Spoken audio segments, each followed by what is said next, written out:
welcome to Doors and Corners, a sci-fi and fantasy film commentary podcast. I'm Brian. And I'm Zach. And every Friday we sit down and watch a science fiction or fantasy film and give our 2 cents on its quality, production, story, and trivia. We watch the film together, but without sounds or visuals provided to avoid copyright issues.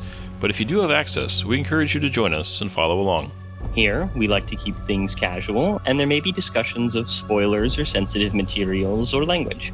But we do try and keep things clean and family-friendly. Ultimately, the goal of this podcast is to create the experience of us all sitting down and watching this movie together. So get ready to hit that play button, because we're about to get started. Damn doors and corners, that's where they get you. Welcome back to Doors and Corners. I'm Brian.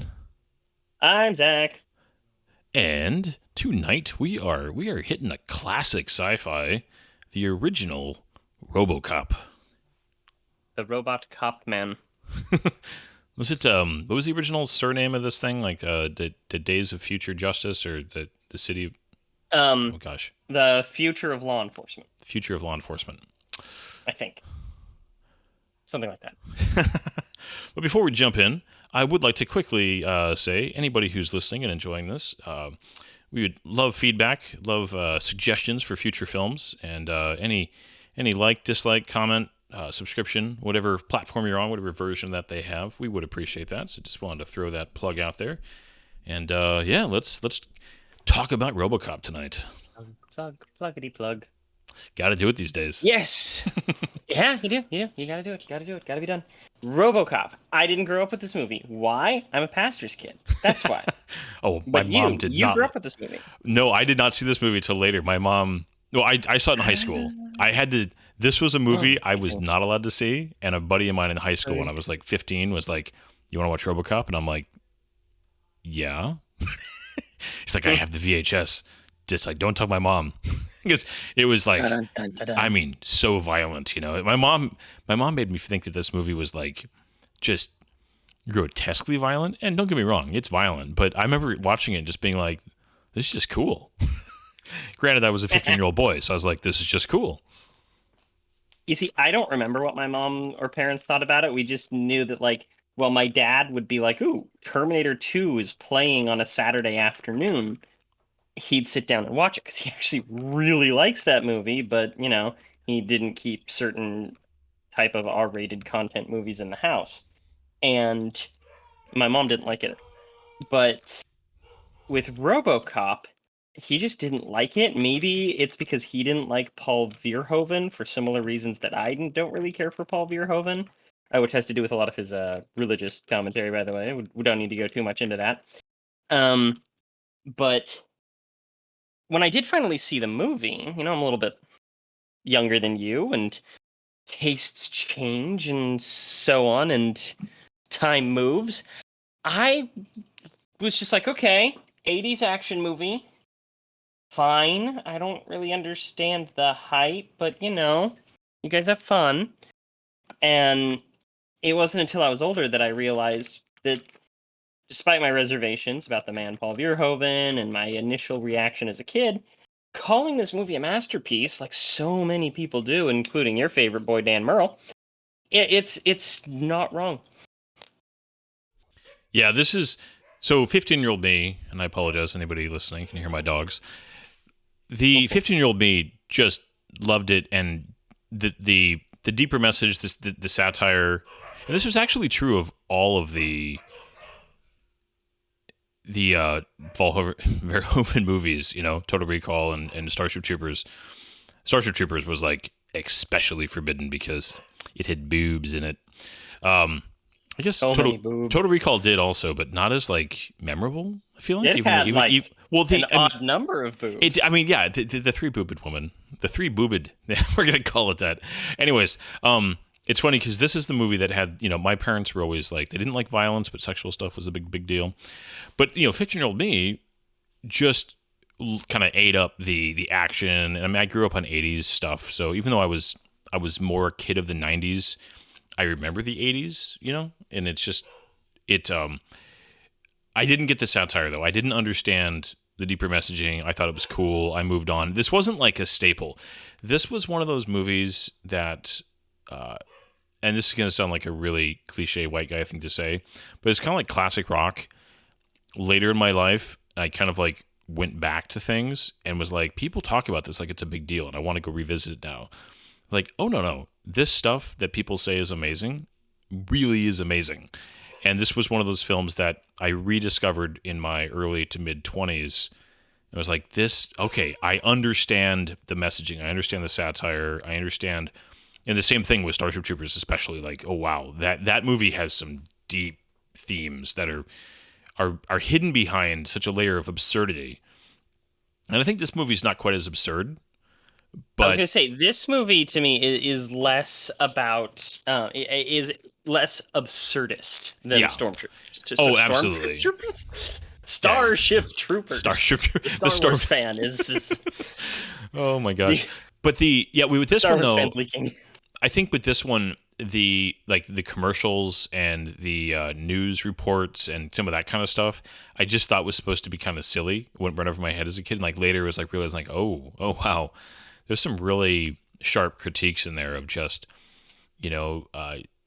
capitalism and corporate overreach and just the sanitation and homogenization of so much so many things. And then we'll talk about this when we get to it, but the fact that the remake of this film literally kind of is the very thing this movie is like warning about in a lot of ways is right. It's delicious in a way, even though it made for a very blah movie. But this I also just I think, and we'll get going here in a second because I want to talk about this while we're watching it. But like, there's so many technical aspects to this film. The performances, I think, are truly. So many great character actors in this movie. I do think the effects hold up for the most part. I mean, there's a few little spots here and there, but like the stop motion, the arms, yeah. But the stop motion, obviously, it is what it is, but it was well done, and it's an ILM vet who came in and did that, for a smaller company, and I think that's. I'm sorry, what stop motion? What stop motion are you talking about? The Ed. There's stop motion in this movie. There's only go motion. I'm being pedantic. I'm gonna reach through this microphone and smack you. But I deserve it. And I really just think that Peter Weller, his performance is just fantastic. I want to talk about a lot of the reasons why as we watch it, but love Kirk. There's a lot of fun Star Trek ties in this film. You've got there is. Oh yeah, and just like nerd references in general too. I mean, what his freaking name just left my head, Zach. The corporate guy, Rodney. Ronnie Cox. Ronnie Cox. Oh my gosh. Obviously, Jellicoe in the fantastic two-parter Chain of Command from TNG. But he also is a heavy influence in SG-1, which is one of my favorite TV shows. As the recurring Senator and Kinsey, later Vice President Kinsey, later Gould, who gets flushed out of an airlock, Kinsey. You just want him to die the entire show. Sorry, every time he shows his face. Oh yeah, every time. You're like fully on board with O'Neill. I totally messed that up. Any of the Stargate fans are like, no, he didn't. He did not get flushed out of an airlock. The Gould in him went into Q, John DeLance, and he got flushed out of an airlock. So I do know my answer. I do know my Stargate. I do know my Stargate. There, I'm just like, for anybody hearing that doesn't sound right. No, he gets killed earlier. The Gould jumps a few people during that arc when the Trust captures the Gould. Anyways, not a Stargate podcast, but I mean, and Kirkwood Smith. I mean, he's the Federation president in Star Trek VI. He's the time manipulating alien dude in Year of Hell and Voyager. The Krenim. Yeah, and then he's one other dude also. Is he a Klingon or? Yeah, I see him in my head. He's in a DS9 episode. Or is it Next Gen? Wait, isn't he a Trill? Isn't he a Trill? No, that's his Krenim character from Voyager. Yeah, no, there was, but he had one more appearance. Anyways, like there's legit nerd credit in this film, like all through it. I mean, besides this just being a very good nerd, this is a good nerd film, but like there's so many, 6 degrees of separation to so many other nerd properties in this film. It's crazy. And then of course Peter Weller in Star Trek Enterprise.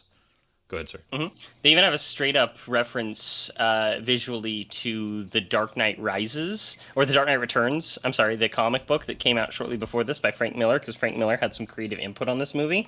And so they actually had a moment where he recreates an iconic scene from that comic book that we'll talk about as well.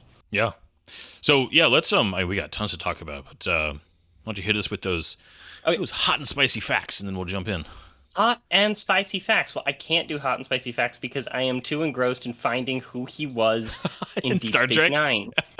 He was Thrax in one episode, which was Things Past, Season 5, Episode 8, where right? Sisko, Dax, Odo, and Garrick find themselves in the past when the Cardassians are in control of the station. He was a Cardassian. It's that noir episode, and he's the Cardassian who was like Odo's boss. I forgot that was great Kirkwood episode, Smith. directed by LeVar Burton. Yeah, that is a good episode, man. Well, I mean, you get in the last 3 seasons of DS9, and they are firing on all cylinders. So, that's cool. Yeah, the fact that he was in TNG, DS9, and Voyager, and they played memorable characters in all of them is cool. I say memorable as I couldn't remember him, but as soon as you mentioned him, he came screaming back into my head, and that whole episode is so good. So, yeah, very good, good stuff. But now and of course.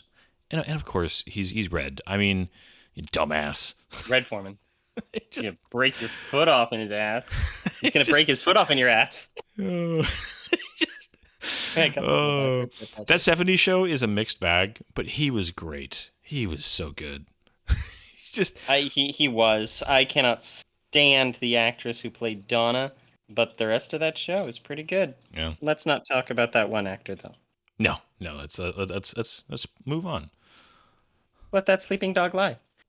Anyway, so we were talking about some fun little movie facts. This particular movie fact is going to be that it is Robocop. Released in 1987, rated R, 1 hour and 42 minutes long, which for some reason I thought that it was way longer than that. It's crazy. It's a nice, tight movie. Directed by... Yeah, very. That's actually one of the things I'm going to be talking about, because damn. Directed by Paul Verhoeven, written by Edward Neumeier, I think is pronounced, and Michael Miner, starring Peter Welly, Nancy Allen, David O'Hearley, Ronnie Cox, Kirkwood Smith, and a number of other smaller but for me really memorable roles like Miguel Ferrer, Robert. Can't remember his last name. It's like Doki or something. Yeah. Ray Wise. And do you know who Paul McCrane is? I know that most of the villain squad are people I know, and then almost every character actor I recognize, but I don't know their names very well. So Paul McCrane was on the show ER, and he gets crushed by a helicopter. He's such a hateable character. He got his arm cut off by a helicopter before that, and he had trauma about it, and so he couldn't. Sounds like he should stay away from helicopters.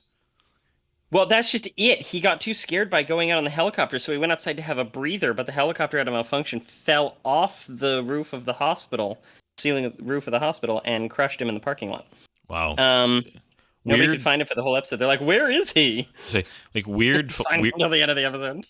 One of the random fun facts about me is I'm familiar with ER. I mean, I know George Clooney got his start there, and Anthony Edwards, who played Goose in Top Gun. I have never seen an episode of that show, not one ever.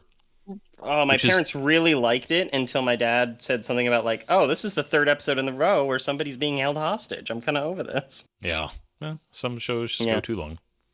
Even some great shows go too long. Right? And that was one of them. Michael Crichton, funny enough. But anyway, he was on that, but he was also one of my favorite villains from the X-Files. He was essentially made up entirely of cancer. He would eat cancer out of patients because he was this Superman type of super strong paramedic who'd be saving these people's lives, but in reality he was also killing some of them and eating cancer out of their bodies. And he was creepy. He would regenerate in this goop, and I don't know. It was really memorable performance for me. And when I was rewatching this, I was just like, "Oh my gosh, it's that guy! I love that guy."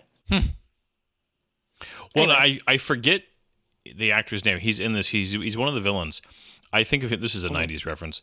I think of him first and foremost as the president in Command and Conquer: Red Alert 2. He played the American president in their full motion video cutscenes for that game. I know he did a lot of other much better work, but I just because I played the ton of that game as a kid, I remember him quite a bit. And Is that the guy who's like, is that Ray Wise? Is I that who you're think talking so. about? I'm pretty sure that's what it was. I mean, he looks He was like Robin Scherbatsky's father? yes. Yes. He's Yes. he is unintentionally hilarious.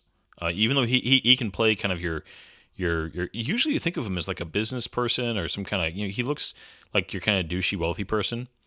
But he plays a very good villain in this. Yeah.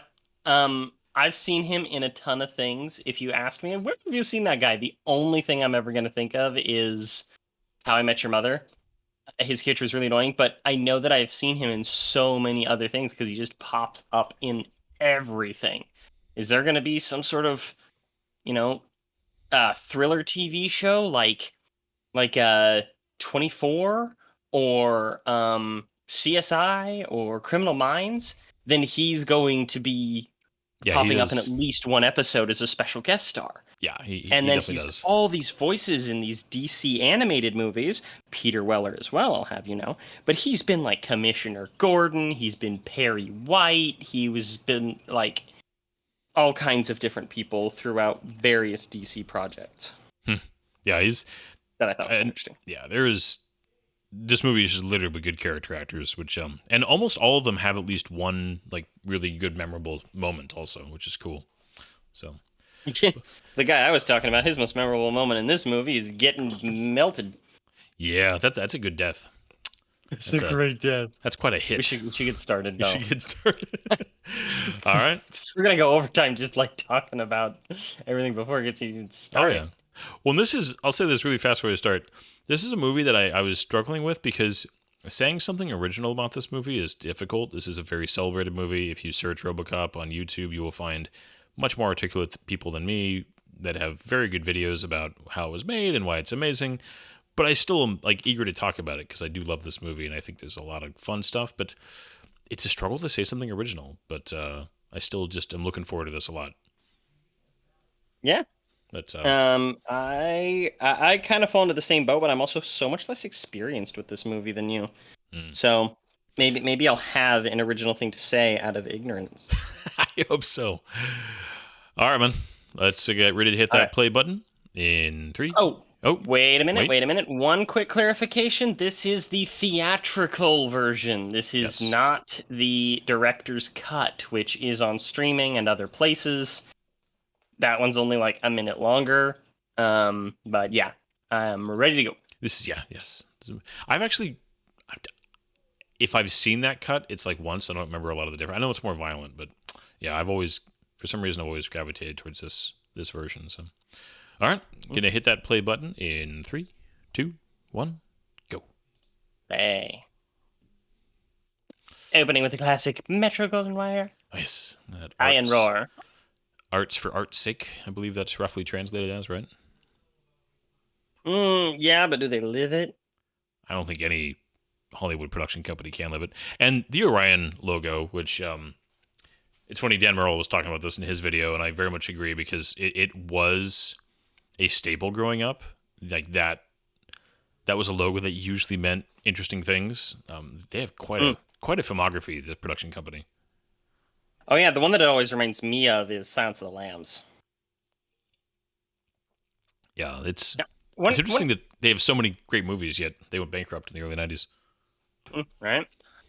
This is a weird one because one of the things that so many people brought up that I never really paid any attention to is the score of this movie. Yeah. Like, apparently it's really good. It is. I think the theme is very it's memorable, but it's not overused. When it cuts in, it's just very abrupt. But I like it a lot. I mean, I don't necessarily put it quite as high as some others, but it's a very solid theme. There's some great moments. I mean, when he goes and kind of visits his house that's like for sale where he used to live, listen to the music when we get to that part. So yeah, we're opening with one of That's these interesting. newscasts, and again, as a kid, I didn't quite understand these. Ah, the Star Wars, the orbiting peace platform. It's just Right? That's brought up a couple times. yeah, Like the choice to open this with commercials like this, it's a bold one. yeah.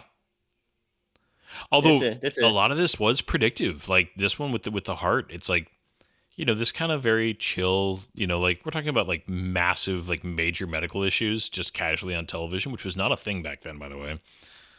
Mhm. Financing, just like right there, like you need a new heart. We'll figure out a way for you to pay us. I mean, there's little touches in there that the writers definitely had their thought on just the where they saw things going, and it's Mhm. they predicted some things I think pretty well. They did. The way that Paul Verhoeven described this is that he was trying to make a liberal utopia Yeah, that, and like the inevitable end of the what you would call a liberal utopia, and that the only end of something like that is going to be a fascist government. And it's a hell of a thing. yeah. The political commentary on this is like, no matter what you say, you're gonna end up offending somebody because it's meant to be offensive to pretty much everybody. Yeah. Rampant capitalism, but also it's designed to be rampant capitalism that stems from rampant liberalism, and it's a hell of a thing. Oh yeah, and it's and this is what I think. I'll quickly say this and move on from my personal political thoughts, which is either way, you end up in a situation where human beings ruin their own existence, and that is Mm-hmm. just the inevitable. Whether it's done through a government or whether it's done through a corporation, people tend to, especially when their lives are made easier, just kind of kill everything, to just ruin everything, and that's just a track that we go on. And you can think the government's the salvation or corporations the salvation, and either one tends to lead to corruption and nastiness. And I'll just leave it at that, and hopefully piss off everybody listening. Yep. But I mean, We have the they just introduction of Peter Weller. yeah, they just dive right into this. Again, efficient movie that it's Very, very tight. It's almost going to be impossible to talk about any one individual scene because it moves so stinking fast that it's just like on to the next and on to the next and on to the next and on to the next. It's like, woo! Gonna get whiplash from how fast these scenes go by. But I like even hear like the set design, like they're selling so much here. Like there aren't a lot of very pretty people in this movie. You know what I mean? I like the people look kind of just normal, and like this building is like crappy and falling apart, and they're not wearing like nice fitted, perfectly costumed uniforms. All kinds of just little the world building. Oh, I totally forgot. The world building is just there environmentally happening throughout all of this, which I love. Oh, what is it that you totally forgot, Oh, Brian? Sarge is here. Was We're it moving. boobs? There are boobs. I forgot that there's nudity in this movie, to be honest. It's just a tiny bit Oh. here at the beginning, but like even this right here, this scene, just It is a favorite thing of Paul Verhoeven to have unisex locker nudity. rooms. Yep. Well, when we get to Starship Troopers, I mean, famously, when the shower scene happened, they were like, "Well, we'll do it if you do it." It's like, all right. Yeah. Yeah, but they're showing the gravity and the commonality here of cops dying, Yeah. which is very important because one of the things they reveal later in the movie being that it's all being engineered so that cops die, so that way they'll get the like perfect specimen for the Robocop program. Yeah. So Peter Weller, All right.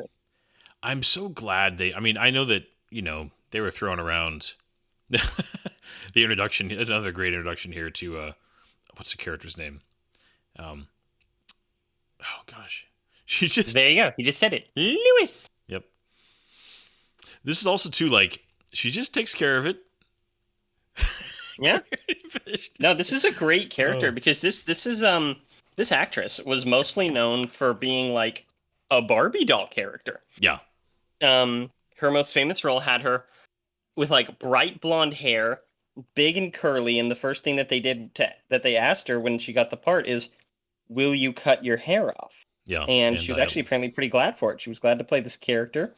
Um, this movie has taken on kind of a retroactive, like feminist following in some interesting ways, uh, as well as a couple of others I'll go into later. But mostly because of the way her character's treated, because they don't pull any punches with her, literally. no, They also don't throw in a superfluous romantic subplot, which I feel like most other movies would have done. yeah. It's so tempting to make that part of the thing that pulls him back to, use her in a romantic or sexual way to bring him back to his humanity somehow. Yeah, a lesser film would have done that. Man, okay, so the matte painting work in this movie, quite good. Yeah, That shot matte up to the side paintings. there. Matte paintings are a vastly like underutilized and underappreciated area of filmmaking. Well, and the thing is, I know CG can obviously do a lot, but when you're running a lot of practical, the perfect matte painting can blend so well because you're still looking at a physical object, and so you never have that telltale, transition.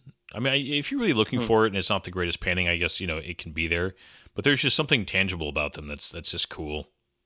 Well, part of that tangibility is that a matte painting can be made to match the lighting of the set. Mm-hmm. Okay? So that's so hard to do. One of the biggest telltale issues with that stuff we were just talking about with CGI is lighting. Yeah. So when you can just use the actual lights for the same lighting, brilliant. It matches, yeah, because that's one of those that watching a lot of Corridor Crew will teach you about this, but the it's one of the things that people don't realize is the problem with bad CGI. But when it's missing, the human mind is like something looks wrong, something looks fake, and it's almost always the lighting isn't right, and you're not aware of it, but when it's messed up or missing, this whole introduction though, it's interesting because this movie kind of makes the head of OCP a little bit of sorry, not OCP, the Omnicorp. That is OCP. They kind of make him an interesting, almost neutral in a weird way. Because he's like horrible and in charge of this thing, but then he also has kind of the moment at the end where he kind of gets a hero moment in a way. He's an interesting character because he can go, you could make him out to be either a hero or a villain, depending on your point of view. Well, I think that he's supposed to be kind of a picture of the old school, the old school capitalism that did actually have some people who came from nothing, built an amazing thing, and a lot of them did terrible things. But you could also see that there was a genuineness in their approach and desire to improve communities, and they poured so much money and infrastructure for the improvement of the country and their people. So there's the nobility to some of the older ones that lost on the people born into it today. Yeah. So this, oh man, the introduction here, kind of the structure of this film, the way that it kind of lays out, because you have the introduction of Murphy, and then kind of this whole thing to introduce the concept, I think is brilliant because it does make sense that you wouldn't want to risk, putting a man in at the very beginning. This would seem like kind of a natural, like, oh, let's just try the full robot. And then just this, how the scene goes, and then how it is the catalyst for the program. It's really good storytelling, I think. It also just, it works in a way that human behavior is... I love, by the way, that this thing came in with, like, live weapons. That they didn't bring in the test, Right? Oh, no man. dummy rounds or something? Well, just the fact that if you're just going to showcase it moving around and following orders, I don't think you put live rounds in a corporate boardroom, but it makes for a good scene. The reactions that happen here too throughout the room, I think, are just fantastic. The varying degrees of reactions depending on who you're looking at around the table. But go ahead. Yeah. Oh, no. I think it's the same thing. This is such kind of a ridiculous scene in concept, but it does work. I think that the design of Ed 209 is great. The voice is really good. The stop motion, go motion. Have you seen those videos where people like smooth out the animation? I think I have, but it's been a while. They don't look very good. They don't look as good. The jankiness adds so much to it. Yeah. The growl is great. And just the panic of the people pulling up the control panel. Just, Right? oh man. The tension building here is, The squibs. oh man. This movie, I heard it called Squib City, and it's so right. For those of you who don't know, squib Oh is my an gosh. exploding blood. It's Is that so, a TIE fighter? Was that the Millennium Falcon I heard? oh my gosh, it's so, just, it's excess. I mean, that is this movie. And the fact that it's, just the main guy, just like, he's more annoyed than upset. The smoke just coming out of the guns. Just, again, it's horrific, but it's funny. I'm pretty sure he's dead, Jim. Right? 10% back. But I mean, again, and the balancing act here of the comedy and and just like the like horrificness. I love they name him Dick. Just like, Yeah. it's just funny. Oh my goodness. He is indeed a little bit of a dick, isn't he? Oh yeah. Well, and again, I didn't realize this until I was watching some, because I'm not familiar with his work before this film, that Ronnie Cox was actually like played a nice guy most of the time before this film. This was the film that kind of turned him into your 80s and 90s villain character. Yeah. I was surprised at that too. I'd never seen him in anything other than Star Trek and Stargate that I know of. And he was always, like his character says in this one, a dick. Yeah. So this character of Morton was originally going to be a much more nasty, evil, conniving character, and he is nasty, evil, and conniving. But the actor is so charismatic and likable that they gave him more jokes, they gave him more funny little moments, in order to just kind of be like, yeah, this is a likable scumbag. Yeah. He is a brown nosing douchebag. But, he's got his charm. Yeah. I like that. Oh man. So okay, back to Murphy here. The gun thing. I mean, they are setting up so many things here that obviously, when he becomes RoboCop, you kind of see little connections to his humanity. But there's part of me that I appreciate that he was playing with his gun with the mag out. He just put it back in. He didn't chamber around though, so it's like it's still horrible for him. But it's fun. It's the 80s. Guns were not taken as seriously in the 80s. They just weren't. No. They were seen as toys, not serious tools in the 80s. Yeah. Of course, I love the fighting over driving. I mean, but like in a fun way. Like he immediately just respects her. He doesn't even like the fact that she's a woman doesn't even come up, which I appreciate. And that's my personal theory as to how to make the best successful, quote, strong female character, is to not even bring up the fact that it's a woman doing competent things unless it's relevant to the story. Yeah. Because the moment you're just like, it's because she's a woman, it becomes like, okay, I believe you. So I just think it's really well handled in this movie. I also like really the police gear.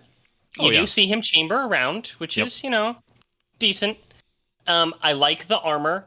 I hate the akimbo. But the armor itself is actually pretty good. By the way, for those of you who don't know, if you ever hold guns akimbo, that is one gun in each hand, you're a moron. Not even an ambidextrous person can do that. No, it makes you highly less effective. Yes. I do if love you had sorry, keep going. No, I was just say just right here showing immediately just like that the cops aren't stupid,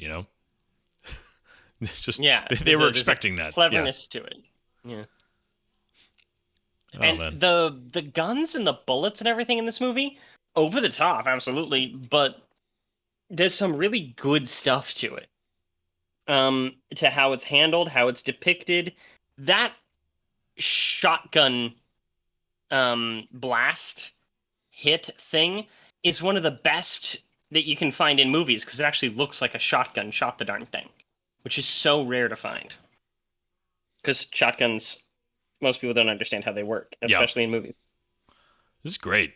I love the detail of like, getting to a spot. It was blind. He reloads. She asks, "Are you ready?" He says, "Hold on a second." Then they come in. This is actually a super effective way to slow the cops down. It shows just how cold-hearted these guys are. I mean, not that you have to like sell how cold-hearted these criminals are, but still, yeah. There's just. I also love that all the cops' equipment is just beat to crap. These cars are crappy when they start, and again, this is just a rundown. 20 minutes. Yeah. Um, the original premise of this movie had it in a much more not well dystopian. It's still dystopian in a much more cyberpunk setting, very similar to Blade Runner. But the budget didn't allow it. Do you know the budget of this movie, Oh, Brian? it's like 10 or 11 million? Like not much. 13. Okay. Yeah. Which is it's insane. There's a Star Wars fan film that's currently in production through Star Wars budget. Theory, Darth Vader Part 2, that has a higher budget than that. Yeah. Damn. Well, I mean, what does an episode of Star Trek, Strange New Worlds cost? Like one episode. Gotta be like, 10. Yeah, I was going to say, I thought it was a little more than that. But yeah, it's crazy how much they were able to do. I mean, a lot of that's because they just, they found they use not a ton of sets. They use it well. They also use a lot of existing sets. Yeah. Of course, you have the overly sexual creeper guy. It's necessary in every single one of them. But again, I think that's like a lot of. There are people like this, Yeah. The cops splitting up, though. Bad form there, bro. Bad idea. It really was. Well, and thinking. I do appreciate that she. I mean, she made a mistake there, but like the way that they played it was good as far as just waiting for her to. It just needs a second. That's one of the reasons why, people don't realize that there's a reason why cops will shoot if you're, they won't let you get too close because you think, oh, I have a gun on you. That makes like basically I have all the advantage. Like, no, the human reaction time, even for pretty good guys, well-trained guys, is slower than just how quickly somebody can close the distance with a knife or just hit you or do something like that's a. People don't understand how much slower we are to pull the trigger than we are, to be able to do like what he did. That's why you don't let distance happen. Yes, the general rule is 21 feet. If your gun isn't out within 21 feet, you're and somebody has like a knife, he will be able to close and kill you before you are able to pull your gun and shoot him. Yeah, unless you were just had the world-class speed shooter. Go ahead. Right? We just had the first iteration of that classic Robocop line, "Dead or alive, you're coming with me." And he's got a great voice, I didn't realize too. it was a plot point. Yeah. Yeah, Peter Weller voiced Batman for a little while. Really? In which animated film? Dark Knight Returns. Okay. This whole sequence is just, man. Great. Not great. It's it's tragic for him, obviously. It really just makes the villains more than just, I mean, you hate them, but man, Kirkwood Smith's character, what is it? Is it Clarence something? What's his character's name? I'm always bad at characters' names. Clarence. It's a really weird name for a villain. It's just put as Clarence, and it's just like, okay, like Clarence. Some people around this time will be thinking of the angel from It's a Wonderful Life more than they're going to be thinking of anything else. He is such a juicy villain, though. I mean, he's just man. chewing the scenery. There's no like, the way I heard it put was he doesn't have any soft edges like anywhere. No, not a single one. It's, he's like gross. Yeah, he is. Um, there's villains that you love and you almost want to see them succeed because of how charismatic they are. He's like the opposite. You just want to see this man die. You want to see him die from the moment you meet him, and he's the last one to go, you know? Yeah. Um, and I really like that, like you said, they don't have a lot of pretty people in this movie, and that was a very intentional thing. They wanted the characters that exist to be very, um, very relatable almost, even in like a really messed up way. This man, this is so just So messed up. yeah, and For I those mean, of you who just don't know, this is where they're essentially torturing the main character, which is a really difficult thing to. They're like blowing him to pieces, little bits at a time, with shotguns and stuff, and it's gory, it's gross, yeah, it's really not something you expect to see at the beginning of a movie unless you kind of understand, like, oh, he needs to be dead and severely hurt in order for this to work. yeah.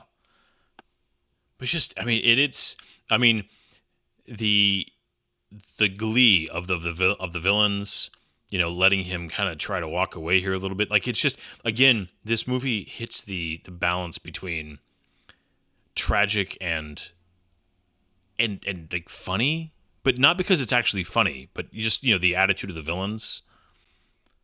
Yeah. Oh my And gosh. the idea of him not being dead after that entire shoot up, though, is a little bit of a fantastic premise. Oh yeah, he Fantastical, has I some of mean the to best say. body armor ever known to, you know, exist. That scene though, he was an animatronic robot, correct?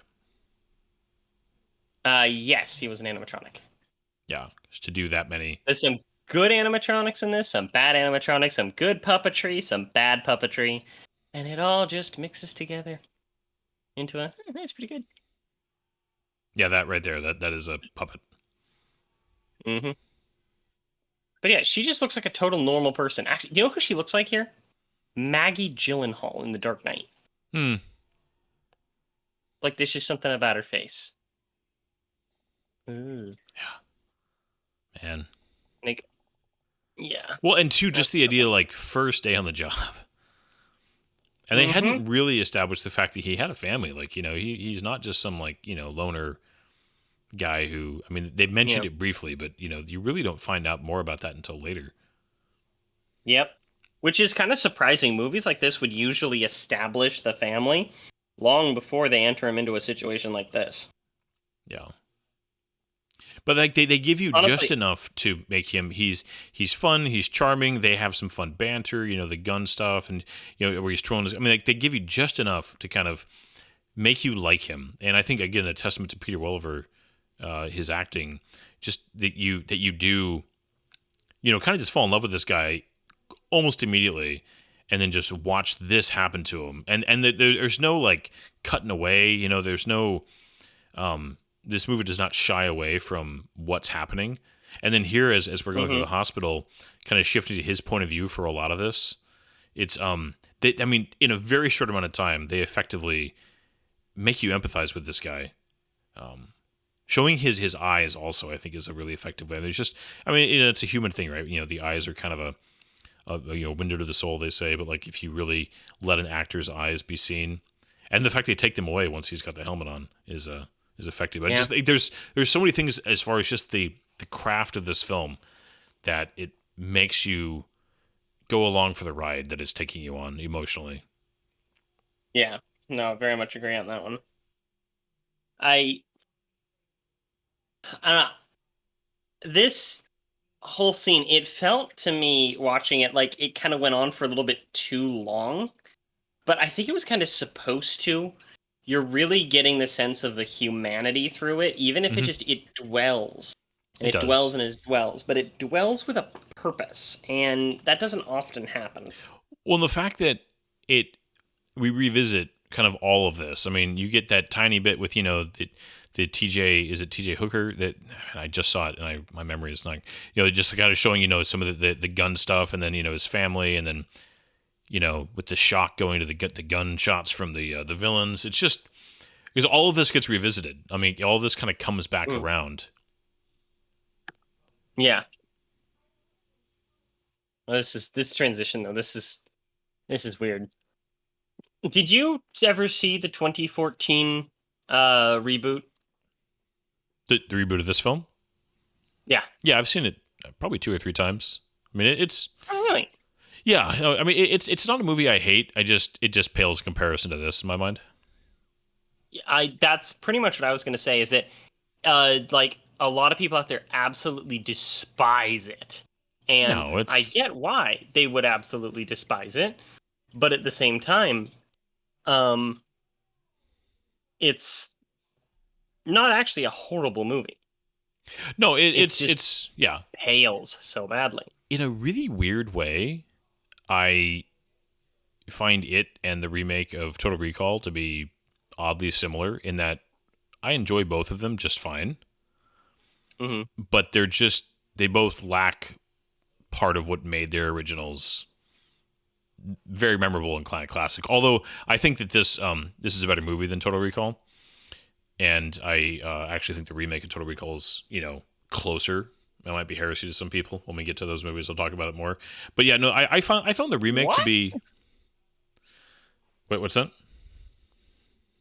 I the Total Recall remake is I don't know. Maybe I misunderstood. I hated the Total Recall remake. I thought it was horrible. Hmm. I thought it was trash. Well, we'll get to it later. But no, I found the remake of this to be just a perfectly kind of fun, cool sci-fi action movie that was inoffensive. But it was a movie that didn't trigger anything other than just like, oh, it's some cool action scenes that it put together. But that was like Yeah. the most impressive thing that it was able to do. So Hmm. this whole sequence, I mean, the the way it's shot with kind of the old school like tracking lines through the whole thing, and I mean again, this is very 80s.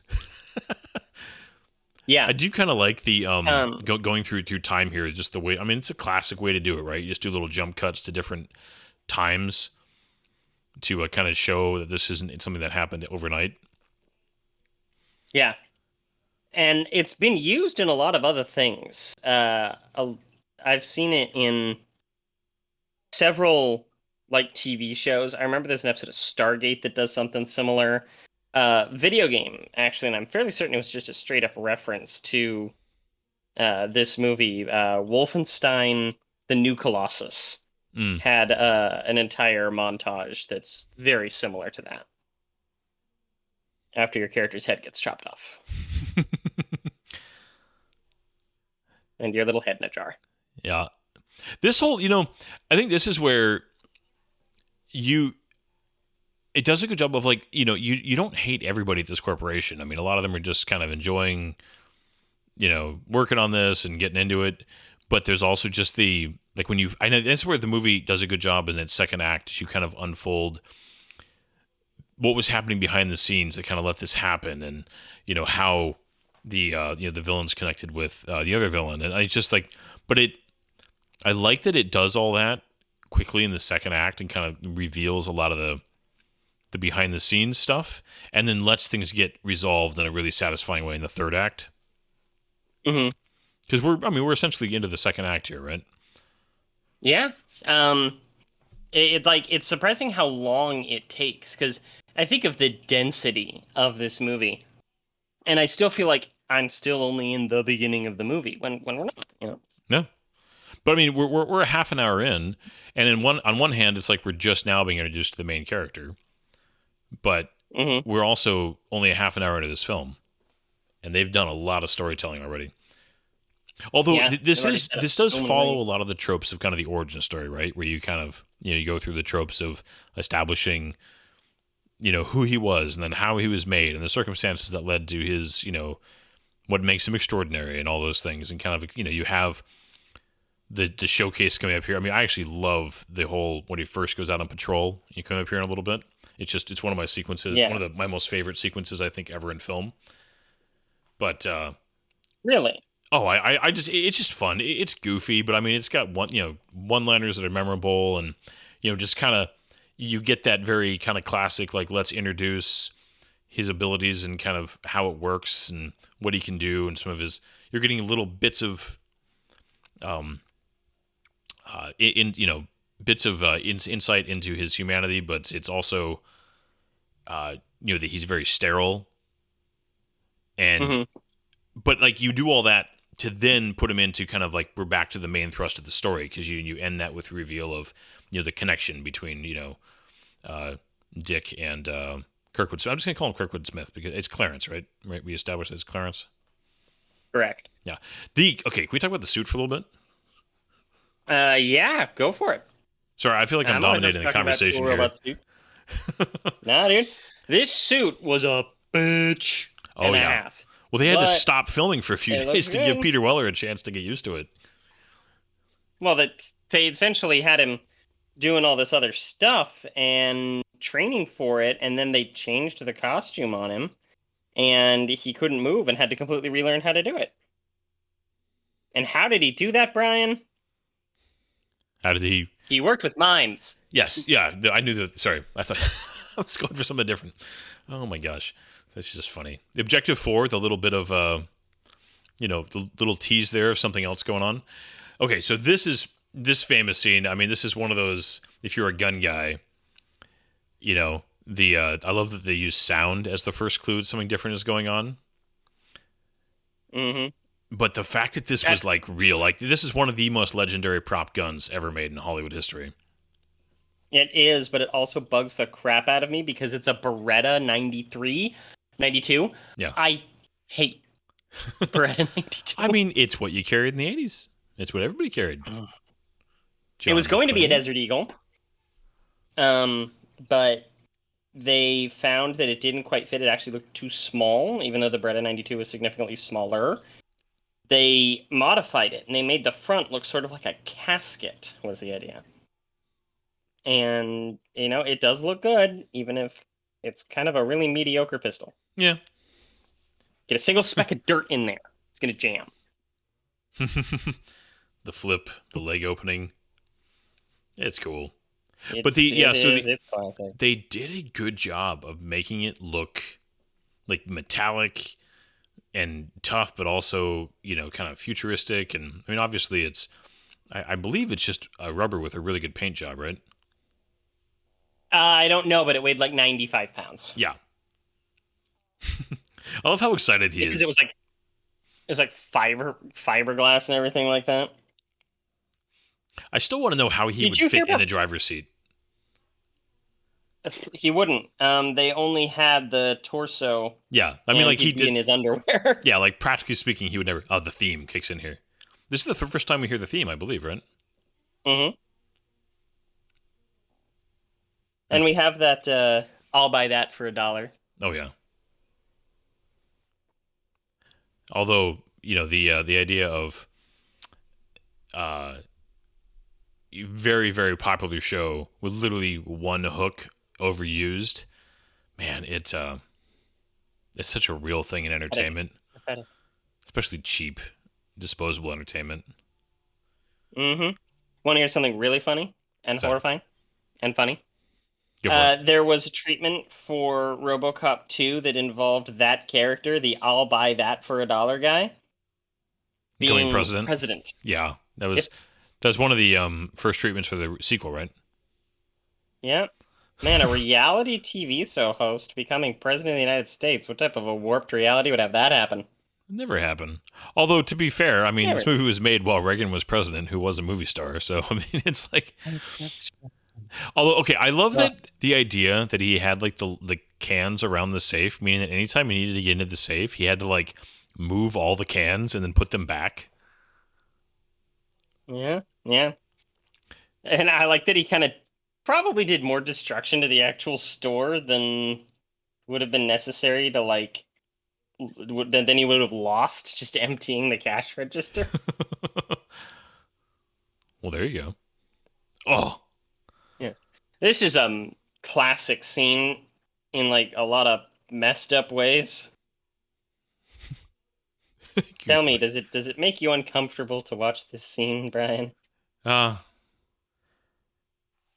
mean, there's nothing like a good dick shot, right? Depends. Are you talking about like shooting somebody or like as a director? Yeah, but this was that's a great shot with the silhouette and everything. Oh yeah. Um, I like the pistons on the back of his leg. Well, let me reiterate. I like the pistons, but it also bothers me. Um, Well, because it's they're like, well, I think that it's a cool detail, and man, these guys really just this is yeah creep. Oh, it's horrifying. yeah. Oh my goodness. His This is where they're showing that he's really a robot. It's like, what are you? Suffered an emotional shock. yeah. Oh man. Dear, oh dear. This whole movie, man. Yeah. I mean, it's oh man. Yeah. I like just this whole again. It's a little bit cliche to kind of go through some routine run of the mill stuff, but I think it's important to establish how he behaves in these situations, as much as it's done in almost all these type of films, before you go back to kind of the main thrust of, the antagonist and the protagonist. You just and it does give you just a little bit of fun with him, where he's just getting to be, just the absolute domination force that has, he's got nothing that can stop him. Because, once we get back to the main antagonist, they very smartly, and I appreciate the fact that villains, as much as they're over the top, aren't idiots in this film. They find a way to counter him. And at this point, we get to kind of get to see him in all of his glory, unstoppable, You see, I think this is the true moment. Like, I agree with what you're saying about, like, seeing his capabilities as a cop. I also think those scenes with the convenience store and the dick shot were also to show that as advanced as he is and powerful, there's something kind of missing. There's something kind of, he's off about his entire delivery as a cop. Yeah, well, he's very not. He is robot. I think that's on purpose. I think he's robotic. Mm-hmm. He's very much so. Yeah, he's missing.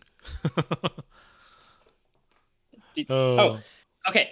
So did you read any of the things where they're talking about how this situation is probably a reference to the Harvey Milk situation back in San Francisco during the 70s? Really? I did not know that.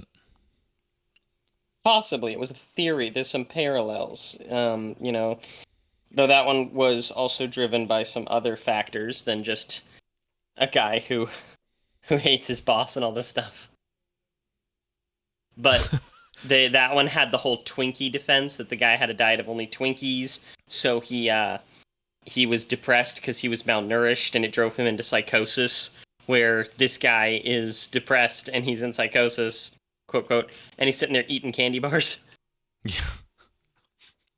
Yeah. This whole, though, sorry, I was listening to you, but also listening to this guy's demands, and it's it's like serious but funny, and just the idea that he's like, I want a car, and I feel like I've just been screwed over, but it's tapping into again, the people that get left with that feeling of desperateness and just screwed by the system, and and here we have that scene, with being torn through the wall. That's the one that's straight out of Frank Miller's Dark Knight Returns, almost shot for shot, and the guy, the newscaster, like following him down, just taking it all the way to impact. That it's just, don't miss this, and just it says a lot about. I mean, the news stuff I especially like, we live in the era of 24-hour news now, and just how it's that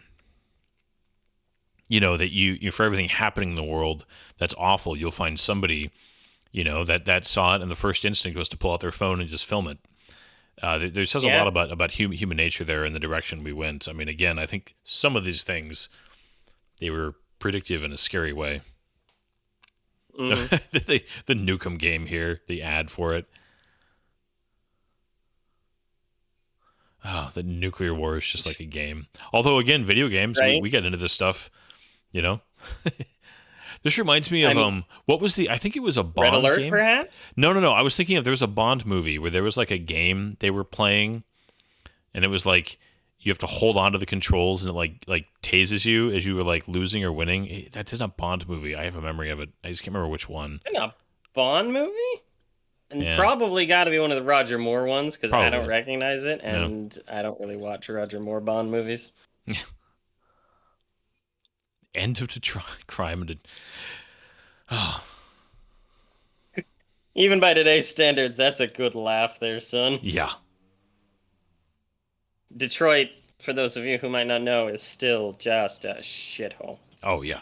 And Mom, if you ever listen to this, I'm sorry. I know you were born there, but good God.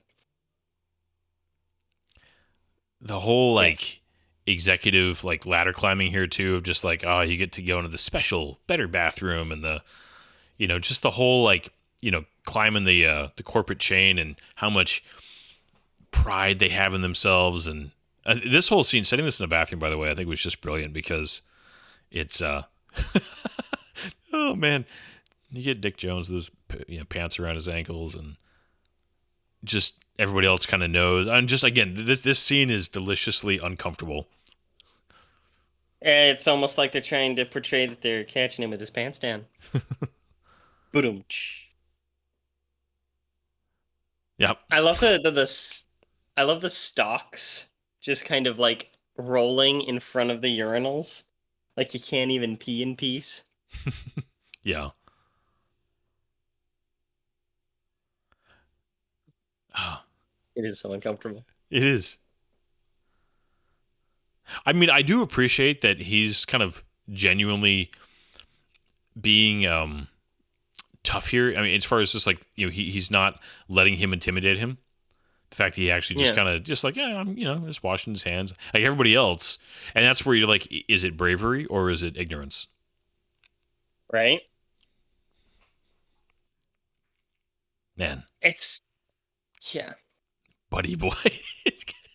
For a movie that's so good with its profanity, as far as just like so in excess at times, it's always funny to hear corporate guys, because we in the real corporate world, profanity is rampant, especially at this level.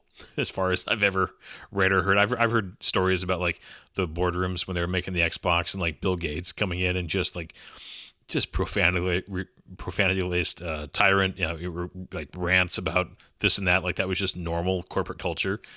And just the idea of lines like that, like I don't know, it makes me chuckle. Sorry, I'm a little delayed. No, and Oh. having been around a little bit of corporate structure, it's weird in that like you're not supposed to cuss, but then every now and again somebody will just whip something out and you're supposed to be like, "Ooh, what a big deal that was that they said it like that." And I'm like, you know that they just talk like that all the time when they're not in this office.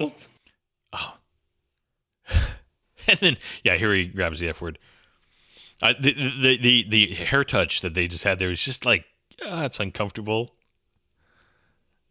One of the things that I was watching was talking about a lot of like the small gestures in this movie Mm-hmm. are what seem to just kind of bring it to life, and I very much agree with that. There's all these little things that characters do that you can't put in a script No. that don't really matter to anything, like the bubble gum that what's her face was blowing bubbles with when she was in the middle of a gunfight, stuff like that. It's really strange. Yeah, but it is like But it really makes a movie come to life. it does. Well, I think that's really where like good character actors matter, because you get new. They're putting those nuances in, things that you can't script every tiny little thing like that. That's where good actors will bring and bring a movie up. So I was always wondered here, was he being recharged? Did his brain still just need sleep because it was enough biology there still that it was needed? Like, there's part of me that just wonders, I would like, assume so. yeah, like what Also, is like the repair purpose? diagnostics and stuff. Yeah, these are Yeah, also so like that'd the be my worst assumption, techs yeah. ever. That they're just like oblivious. I mean, have you been around a lot of sex? That's true. It's probably the graveyard, right? Yeah. Okay, what was that? There isn't. I was gonna say Murphy's ability to like kind of the jerk and the stop and just like his movement. I mean, we already talked about it a little bit with mine, but it is really good. Just his Yeah. his whole the whole way that he moves. Yeah. That little sound effect when he grabs the fence, it's like it's almost like a lasso. Right? Uh, It's very kind of like metal chords almost like the very similar to the blaster sounds in Star Wars actually. yeah. Um I I found that I found myself wondering if this movie influenced the making of the Batman movies shortly after it. I think that this movie influenced a lot of those. Yeah, I mean that was a pretty long shot there, by the way. We just had with all the scientists kind of running around and everything. But yeah, I mean, Yeah. I It's can't. just This having movie that was character who acts with only his lower face. yeah. Well, I think that yeah, I mean it should you get so much out of him. I mean we've already done Dread. Carl Urban nailed that so well. I mean I think obviously, and you get his face later, and that's a really good effect by the way when that happens. But you just there's something about it, even though there's very little happening. And The law. I think part I of that is am. though you've done the movie's done the work though to kind of help you understand who this is, and so I think your mind's doing some work with his acting. I agree with that. Mm. Seriously, it's all I can see looking at her right now is Maggie Gyllenhaal. It's but breaking my brain. Like, look at her. Yeah. She looks just like her. It's uncanny. Somehow it's her fault. Oh man. Yeah, that reaction is kind of intense. Yeah.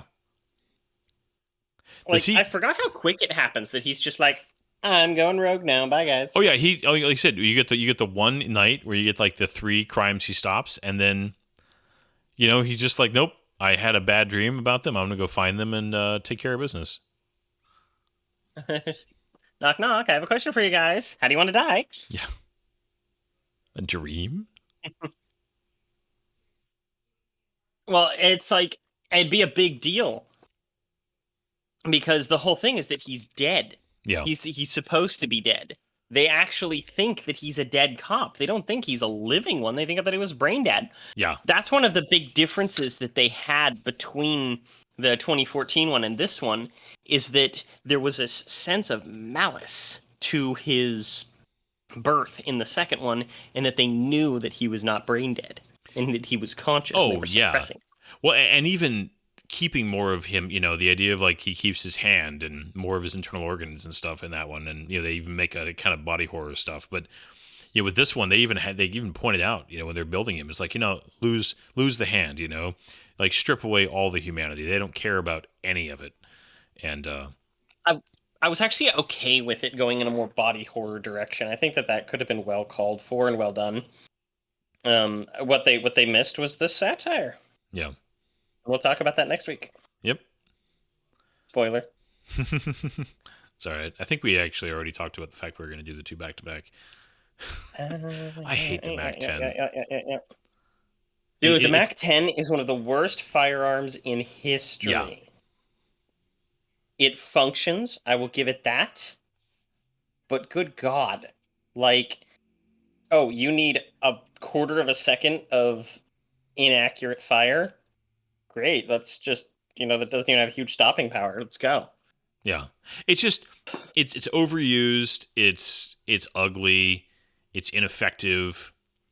It's just I just hate it. I mean, as somebody who really enjoys firearms, it's just it's one of those movie guns that I hate. Yeah. It also sucks in every video game it's ever been in. Right? Oh, Dr. Kovac. That was his name. This guy. His character on ER was named Dr. Kovac, and he was a dick. This poor his... attendant, by the way, like, does he even have a line here? But he does a great job. His reactions and just the way that he plays this is really good. Just yeah. You see, this is that moment of him closing the door and the drop it. Like, that is the scene I think that I have seen from this movie right here. Dead or alive, you are coming with me. I think I've seen that more than anything else from this movie in all of like media and legacy. I mean, it's definitely up there for me. I'm not sure if it's the biggest one, but yeah. Like that is Interesting. the RoboCop scene. Oh yeah, it is. This one, the whole just like where he kind of gets like, I don't know, phased or emotionally stunned by this, and just it's Yeah. played well. Yeah. Have you played any of that RoboCop Rogue City at So all, or seen anything it's of it? funny you mentioned that, because that literally was the PlayStation free game this last month. So I did redeem it for free, but I have not played it. I do want to. I've heard that it's pretty solid. Time of recording, if you like Warhammer 40K, they're gonna have a free one on PlayStation Plus this month. There's so many good games I've gotten for free I need to try. This poor guy, by the Right. way, like he gets, here, that's a bad motorcycle crash, no helmet, and then he gets his death later in the movie. It's just brutal. His death is the death of the movie, in my opinion. It is Yeah. the most memorable. It is the crazy. I love it in a really messed up way. I love it. And again, there's another one of those things where he's like, look how terrible, that he is actually handling crime. Yeah, he's actually quite a bad cop. Yeah. You're just like, I I'll love that his stop. like data tool that coming up here in a second is also quite a deadly weapon. Right? Oh man, that's like Chekhov's data spike. Okay? Like you don't put that on him unless you know, like you're telling people he's got this deadly weapon that essentially makes him like, R2D2's I military was cousin. just about to ask, do you think that was inspired by R2D2? I think so. I think it's gotta be. I think maybe he was sitting there thinking to himself, you know what? What if we made R2D2's little dongle deadly? His dongle. That's fun. Don't let it dingle dangle dangle in the dirt. Leon Nash. I love these guys' names. Joe Cox. Steve Mean? Yeah, Clarence Clarence Bodicker. Bodricker. Bodricker? Bodicker. Oh. Does that imply that he has a slight bend? Sure. What Murder. do they call that thing? A scomplink. In Star Wars, it's referred to as a scomplink. That's right. I'm actually building a little mini R2D2 figurine right now. It's for my workout group as a prize for Star Wars Day. It's called R2F3. The workout group's called F3. Nice. I do love that. Just the idea here, just the emotional, seeing your own basically death advertised there, and then this was, I think, this scene coming up here. I know that this was one of those scenes that kind of helped sell the movie to some people, that this was a scene that they looked forward to doing. The idea of him revisiting his house, and as he comes here, and like this is the music gets kind of soft and yeah. The strings kick in. It doesn't have that industrial feel to it. Yeah, because the whole thing is that as he becomes more human, certain aspects of the movie become more human. His voice becomes more human. The music becomes more less synthesizer, more orchestral, and so on. Yeah. I also think that the idea that there's no realtor, who's just TV staged around, talking about that the house was built by some industrial company. Just yeah. There's, again, little touches that just tell you about the world that this exists in. And it's not a fun one. No. His son and the TV show again, kind of getting that, where he gets his gun flip from and that kind of stuff. Little that the movie kind of goes back through and revisits its little touchstones 2 or 3 times, I think makes them more effective and more memorable than just trying to be cool. Yeah. TJ Laser. It's a sad house though. Like, the idea too that it's like, hasn't been really cleaned up. Like nobody even bothers. You Yeah. just come in, throw the TVs in. Somebody will just, if they want to, they'll take it and fake. I don't know. It's just depressing in so many ways. Yeah. Um, I've I always found like the kids' costumes and stuff like that. I don't know. I always felt really weird. The Polaroid. Forgot about the Polaroid. Yeah. Good times. Such a good costume though. They change it in the later movies and not for the better. No, I think the original here is. That's actually one thing that, again, people might find this to be heresy, but in the 2014 movie, I don't like that they go super black and tactical, but I actually do generally like the way he looks. I like the red line in his visor and stuff in the remake. I mean, it does look cool, but there's something very just of its time that makes this suit look great. I mean, this is one of the great suits in movie history. And again, I think so much of it though is not just the suit's design; it's how he moves in it. It just makes it work. Yeah. This was This is always definitely some Terminator inspiration in his vision. The way the text is kind of up on the screen, and as he's kind of seeing things. I'm sure there was some inspiration because I believe the first Terminator had happened already. yes. This was past the first Terminator because the character was so Terminator-like that the studio really wanted Arnold Schwarzenegger. Yeah, he would not have made this. He would have looked so big in the suit. Mm-hmm. Peter Weller's actually really skinny. Yeah, but he's tall. He's like 6'4", right? God, look at this guy's face. Could you imagine him in Joker makeup? Oh man. Well, that's the thing is, I always think of him as older, and in this movie, he is, man. Yeah, he could have played a Joker. Now you're making me like think about that. He voiced one. Really? No, not the Joker. He voiced Gordon. Okay. He voiced Commissioner Gordon. Oh man. Coke off of mirrors, the corporate lifestyle. These characters are credited as bitches. So you want your name in the credits to be right? I did coke off a mirror, and that was it. That was my Hollywood career. What are they? Yeah. It's either baby powder or powdered sugar, right? Basically, it's what they use in movies. Yeah, talcum powder. Gosh. Oh, Right? gosh. Like, give me attention. Give me attention. This reminds me weirdly of like Cyberpunk 2077 because it's the type of thing that you just see happening so much. Oh man. Yeah. And this is Like, like such the scene lingers. Oh yeah. Well, and two, just it's so. On one hand, this is a messed up, like what your like dream life would be, and it's also shown to be just so anybody who would like there's a version of this that a lot of guys dream about, right?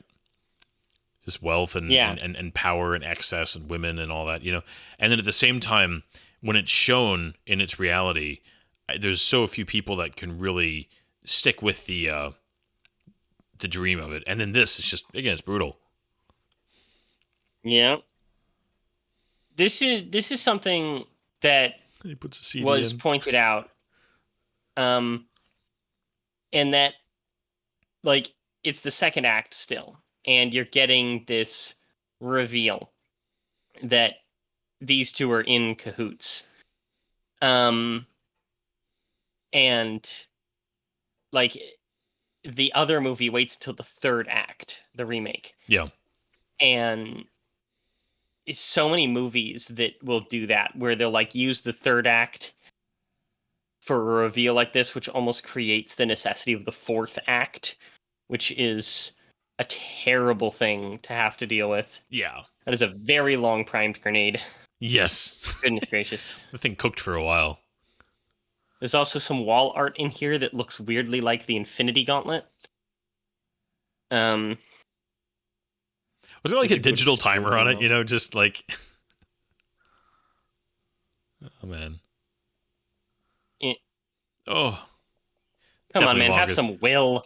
Yeah, it was also way longer than 5 seconds when it showed that on the display. right? Was it 5 seconds or 5 minutes? Hmm. They're That's doing, such an inefficient program. Like, come on, guys, use a smaller nozzle. yeah, they're Okay, spilling so much raise the every time. bottle up a little bit more. Well, get With get the how nozzle down efficient. into the actual. Yeah, it's just bad drug lords. Yeah, bad drug lords, wasteful, wasteful. Hey, at least they're wearing respirators. That's true. But it can also get into your eyes, Yeah, that's true. and even though the effect is not as extreme, cocaine getting in your eyes can have an effect on you. Yeah.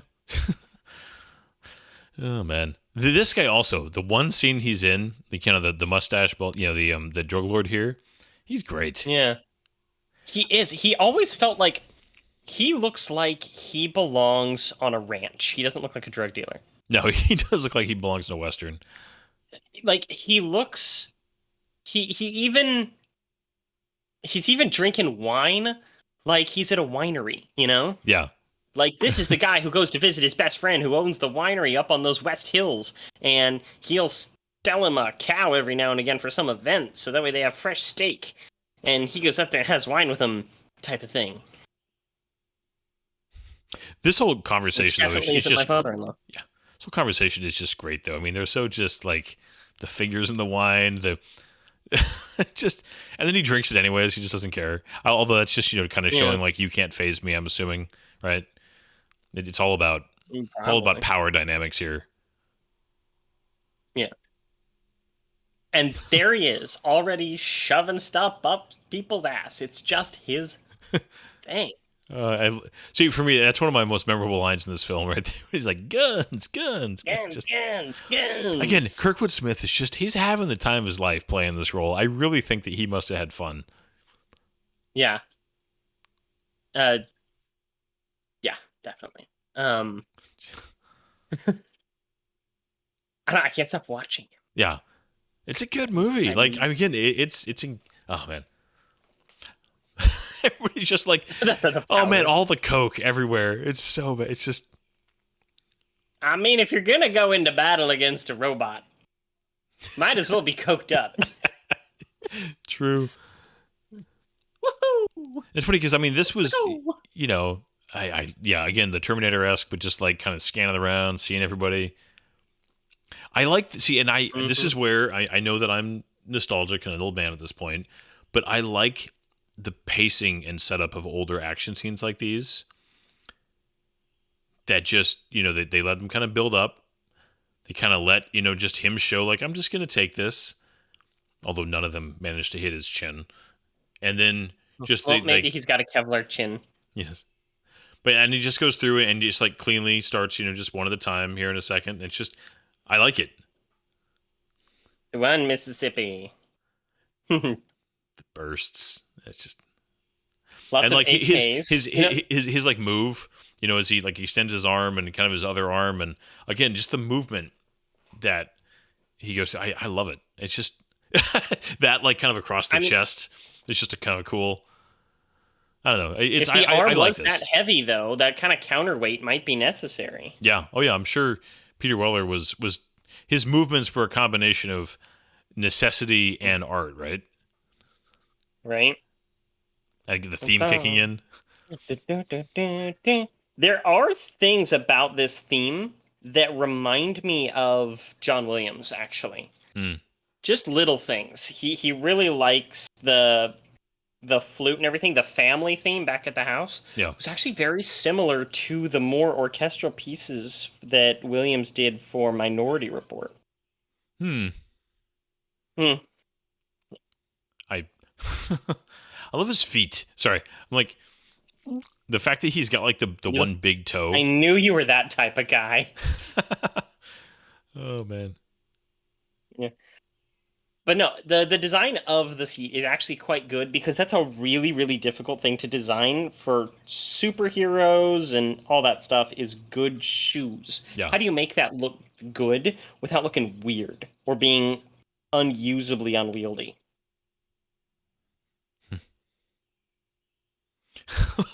What is this shit? Oh, the Miranda rights while beating the crap out of him. Right. Uh,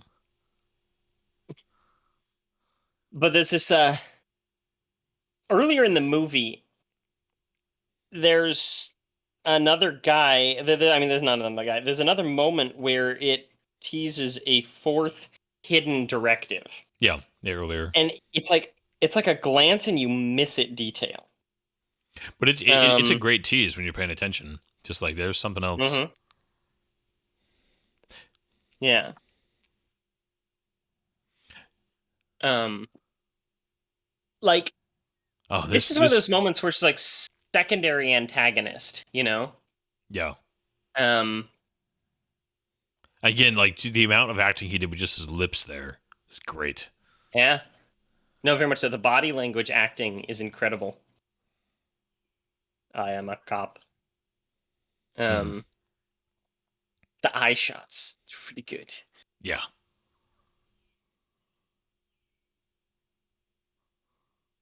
Hmm. This okay. What's the actor's name? He's like the sergeant here. That's Black Sergeant Man. Oh, Um, I'm sorry, Robert Doki. he's another just one of those just great character actors. He's also one that shows up throughout the movies. Like I think the only actor who shows up through all three. Um, uh, which is a very dangerous thing to say about somebody. Throwing him into the middle of a police station. It doesn't go well for people. Yeah. But yeah, he passed away back in 2008, but he was in stuff. He was in a lot of Star Trek.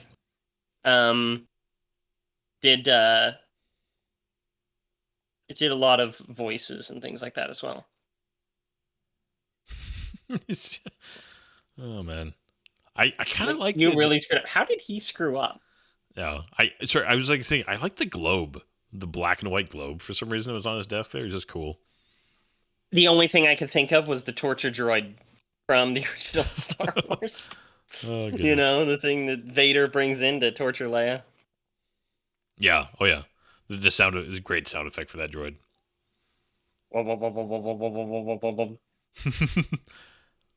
The way this plays out, though, I mean, just everybody, gets it's just the reveal of how this works and kind of goes down. It's just, again, it's just efficient. I mean, we go right to arresting and then back, but then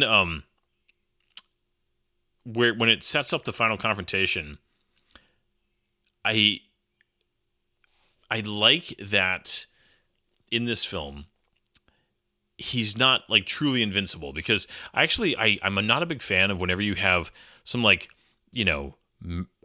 mystical metal that just somehow defies the laws of physics. That he's still like at this scale he's built a big powerful gun like they introduce a little bit later here as like the gun that can hurt him. It's 50 caliber anti-material rifle. Yeah, it's gonna. I don't. Unless you got freaking vibranium or some kind of magic, physics or physics, and there's rounds that go right through tank armor and all kinds of fun stuff, and that his weakness is not some kind of BS magic or whatever. It's like, no, there's just military grade weapons that would be capable of taking him down, and you give them to criminals, and you end up with a situation that is. And I like that. The threat to him, there's this, the kind of psychological, the fourth directive and all that. But then the final confrontation, it's real. I mean, I say this, with big air quotes. It's realistic, and I appreciate that it doesn't come up with some weird plot device that you've got to explain and ask the audience to buy somehow. It feels contextually believable. Yes, that's a good way of putting it. Because when you have a context that's been established and then you break it, you have cheapened your product. Yeah. You never feel like this movie sets up kind of the rules of its universe and then breaks them for plot convenience. Not until like the third movie, anyway. Yeah. I had the one bad part here, not bad part, but like, when he went up right there, you could see the bodysuit in his armpit.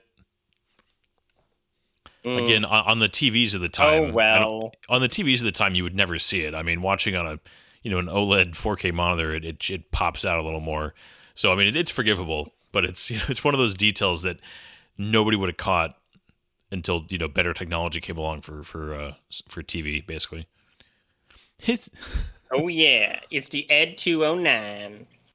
One of the I genuinely think that the Ed 209 is one of the most iconic robots in all of movies. It's also such a little bitch bot. Oh yeah. R2D2 could beat this thing. Okay. I love the foot design. Oh, so good. Yeah. I love that shot. The eye. Ugh. Yeah.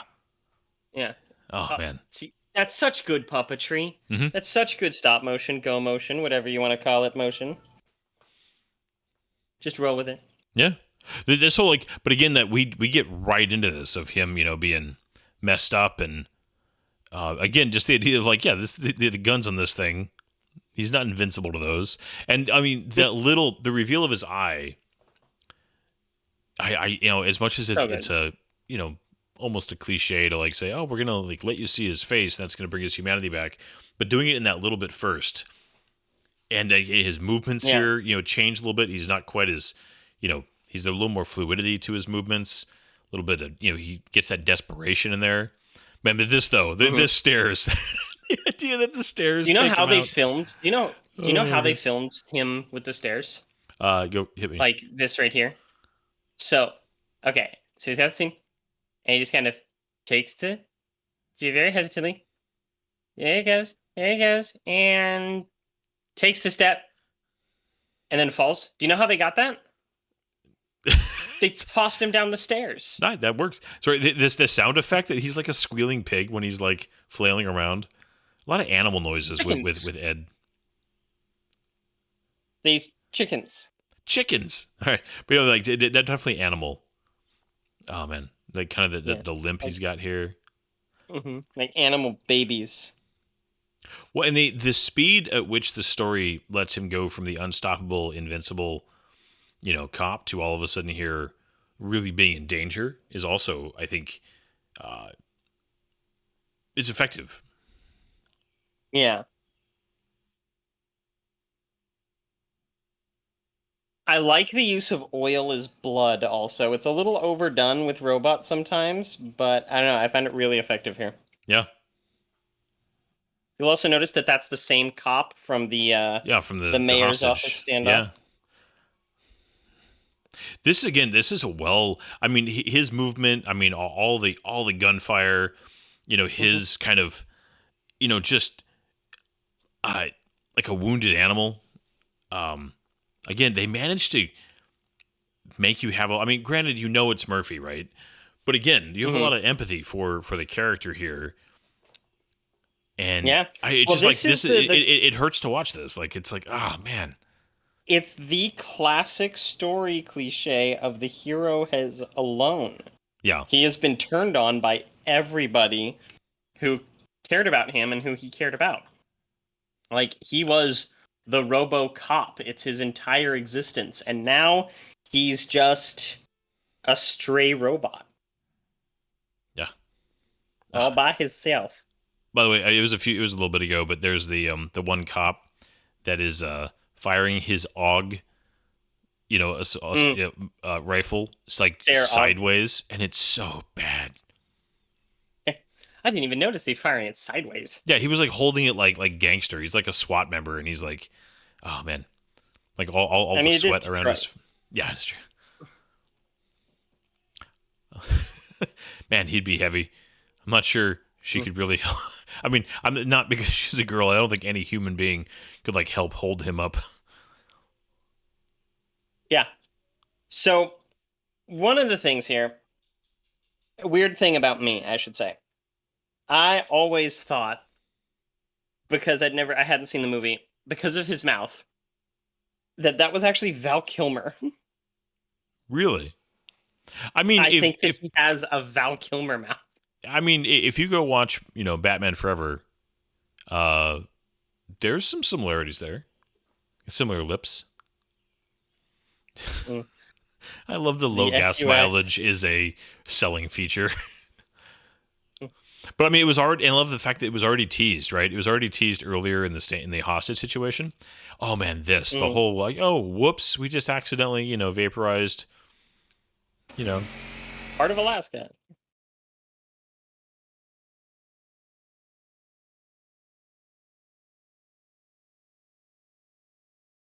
Good. Sorry about that. No, it's Oh man. I didn't pay a lot of attention to that in the past, to be honest. That's Yeah. really dark. Oh, it's super dark. Oh, Goodness. and the fact that they're all just like so nicely, just like, oh, we're just reporting these awful events. It's just Yeah. yeah. But I was gonna say, so earlier, the fact that in the hostage thing that they teased the vehicle, is like, I want something with shitty gas mileage, and they actually, you would think that I think most movies would put that commercial first. They kind of, and then they had it come later, and then man, just the way he strolls in here and the gum and just his attitude, he acts like a man who just he's won. He has nothing to worry about anymore. But there's one of those little things I was talking about, how he just takes the gum and sticks it on her name tag. Like So bad. Just yeah. a man like him who just walk up and just say lines like that, just keep the gum. Man, he's disgusting. Yeah. He needs to die. He needs to die a terrible death. Dickie boy has the tricks.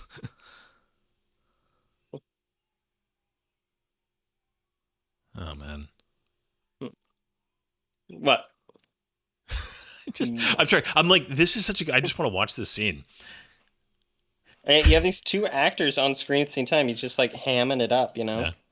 This has been pointed out by a lot of other people, but I love that he gets the fact that he's a cyborg, not a robot, correct? Yeah. It's probably an argument that they had on set or during writing, It's just like, what he's is it? Cyborg, not a robot. Yeah. What is there also? There's something just like visceral about a guy smoking and blowing like the smoke very hard out of his nose, versus out of his mouth. It's just like, I don't know. There's something just like powerfully just like antagonistic about that. I remember it stood out to me a lot. That's how Mel Gibson did that in Lethal Weapon a lot for Riggs, and it just was very effective to make him just seem unhinged. Yeah, well, it's very difficult to do comfortably, and it's also almost impossible to do with like fake cigarettes. Well, I'm pretty sure back then they were all smoking real cigarettes, right?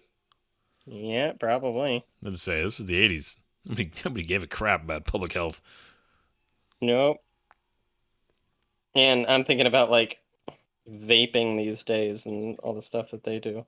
Yeah.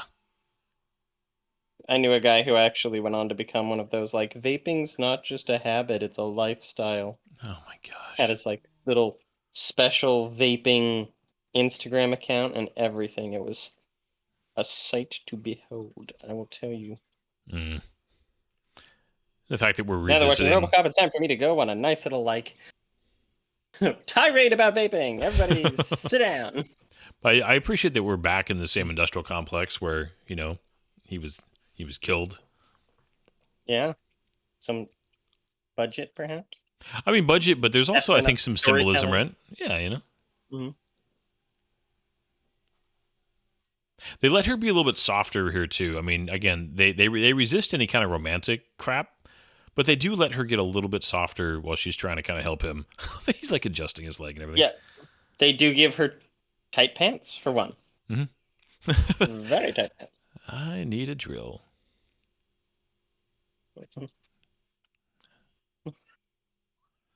The baby food. I'm not hungry.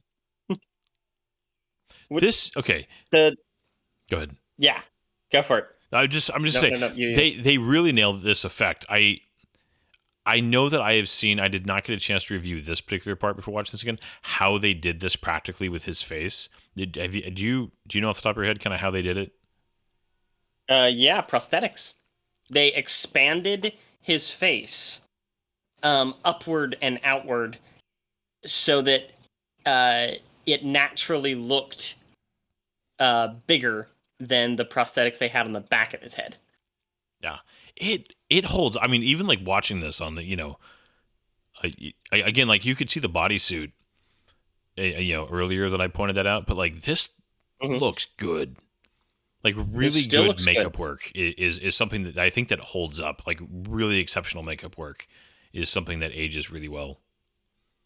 Yeah, and they mimicked the effect in Guardians of the Galaxy 3 for the character of the High Evolutionary. Um, and it was really well done in that. And they did it as a little bit of a reference because later he gets that torn off and you see his real face almost like this. Yeah. And you realize like how broken and damaged of a character it is. Well, and the other thing you were talking about, making me think about when you mentioned matte paintings, that one of the things that makes them work well is lighting.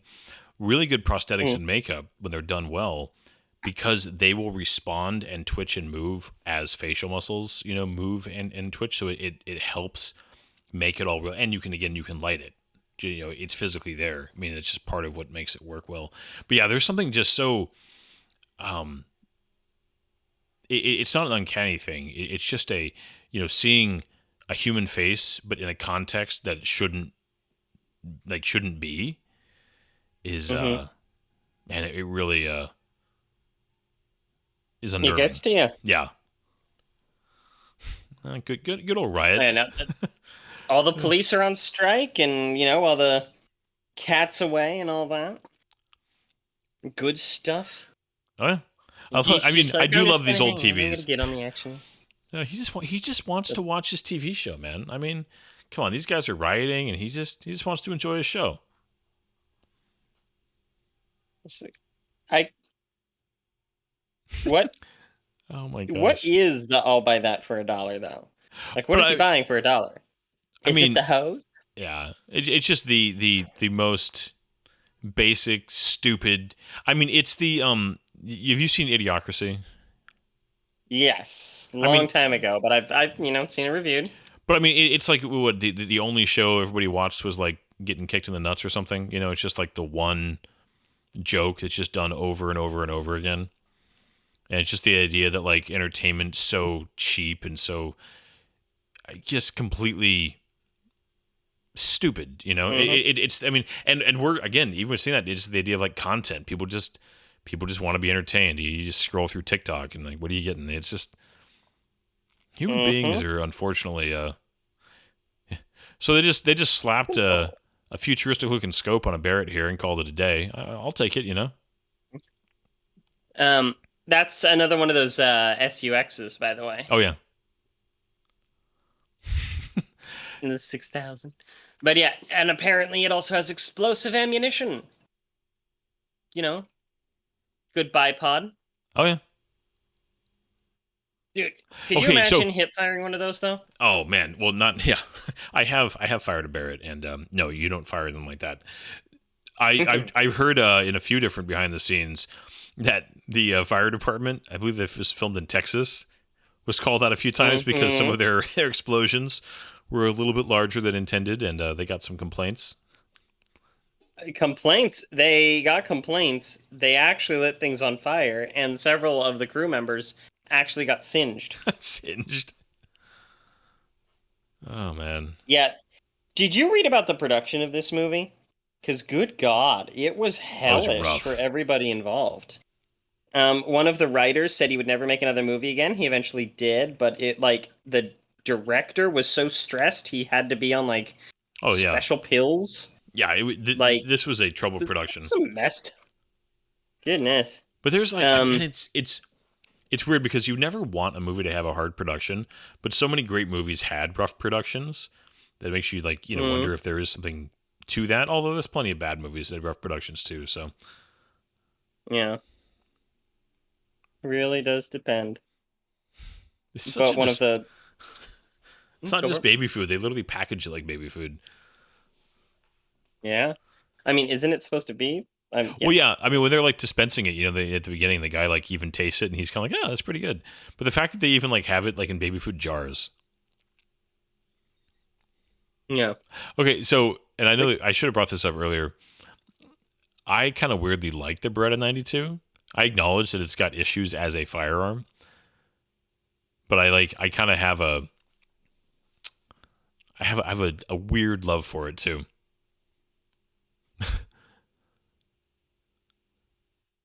You're beginning to hear a little bit more of the humanity in his voice. Yeah. But it'd be so easy for them to do a romantic thing here. Oh, and they this don't. this scene. I mean, how many scenes? Have a scene where one character kind of is behind the other, and kind of helping them, but it gives it's an excuse for physical proximity, and then it turns into something more. And the fact that they do all of that, but then don't fall for the urge to take it that next step. Yeah. Very much like that. Yeah. Well, it makes her a better character also. I really think that. I mean, there's a version of that could have worked, I guess, but it just would have cheapened the whole thing a little bit. I agree. I like how kind of fast they get into the next action sequence, because the movie was at risk of getting kind of slow and getting a little bit of a slog. And one of the things I noticed about that actress, though, is that even though she was she was in teen movies and stuff before this, she was seen as really attractive. They make her look like just a normal person. She's not overweight, but she's obviously gained weight from her last role. Yeah. And she's still good looking, but they just make her look like a completely normal human being, which is nice. Yeah, for as much as the 90s were kind of famous, for your Schwarzeneggers and your Stallones and, those muscle guys, your Carl Weathers, and most of the great actors in the 80s were just normal looking people. I mean, they were attractive, but it wasn't about like everybody's a model and a gym rat, like we have. Gosh, you watch just the most regular benign Netflix stuff these days. And it's like every actor is. Go ahead. Mm-hmm. Oh, nothing. I was just going to make comments about Robin Scherbatsky's dad, whatever that guy's name is. He's a weird looking dude, but he's like a normal type of weird. Yeah. Same thing with Rhett Foreman here. Yeah. Kurtwood Smith is he's a distinct looking man, but I would never call him overly handsome. I don't think that's controversial.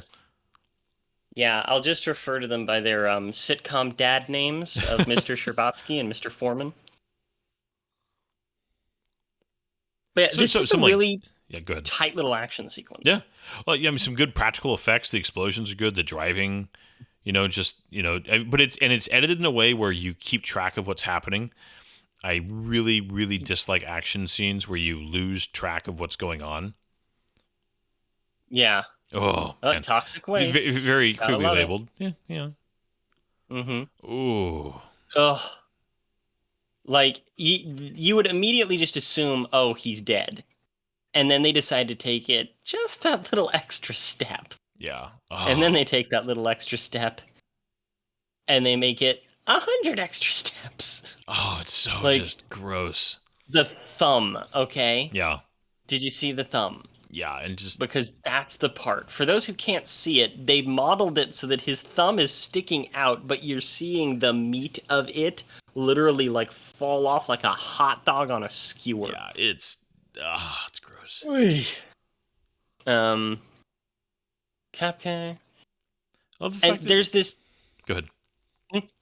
I like the sense of there's no one team that's just totally overwhelmed. I hate it when the villains are just winners, winners, winners, winners, winners, winners, winners, sudden losers. He couldn't see that she was coming and it threw his plans off, while they themselves are also just a little bit on the back foot, Yeah. Well, it feels like a naturally progressing where they came in, they really didn't have any other plan except, some big guns that would actually be able to hurt Robocop. But, then, it's so bad. The only thing, if I was going to shoot that, the only thing I would have done is have automatic windshield wipers kick in almost immediately.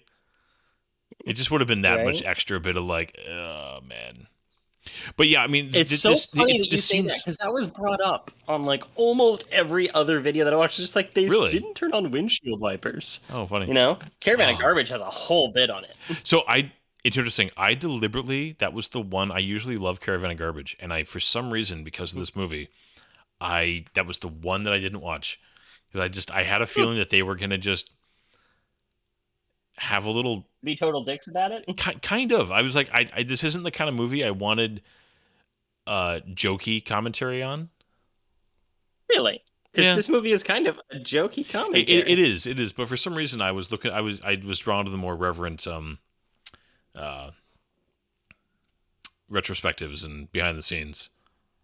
I totally get that, and they were very jokey about it, but they love it. Oh yeah, I have no doubt they'd be positive. I think you should about watch it after. Oh no, I absolutely intend to. But it's funny today as I was kind of reviewing some things, I was just like, I saw that this whole this kind of person, this whole thing though.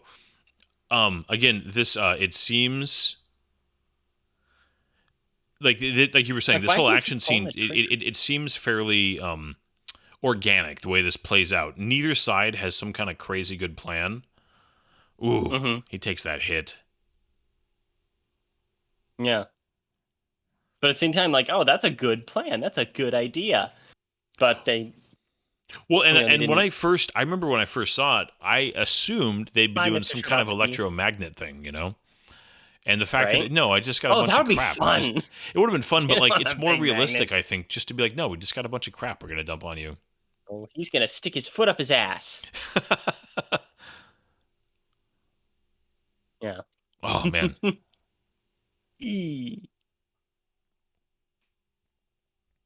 I like the addition of the nice little, like, scream. Yeah. Oh, that, like, the blood burst, like, down on his chest and just, oh, man. Because I feel like it was probably a budgetary thing, or maybe it was one of the scenes that they cut in order to keep it from being NC-17 by Rhett Foreman. But they don't actually show him stab the guy. I'm a mess. Here's the classic line. Oh, yeah. They fix everything. Because that was like a corporate tagline earlier in the movie, right? Yeah.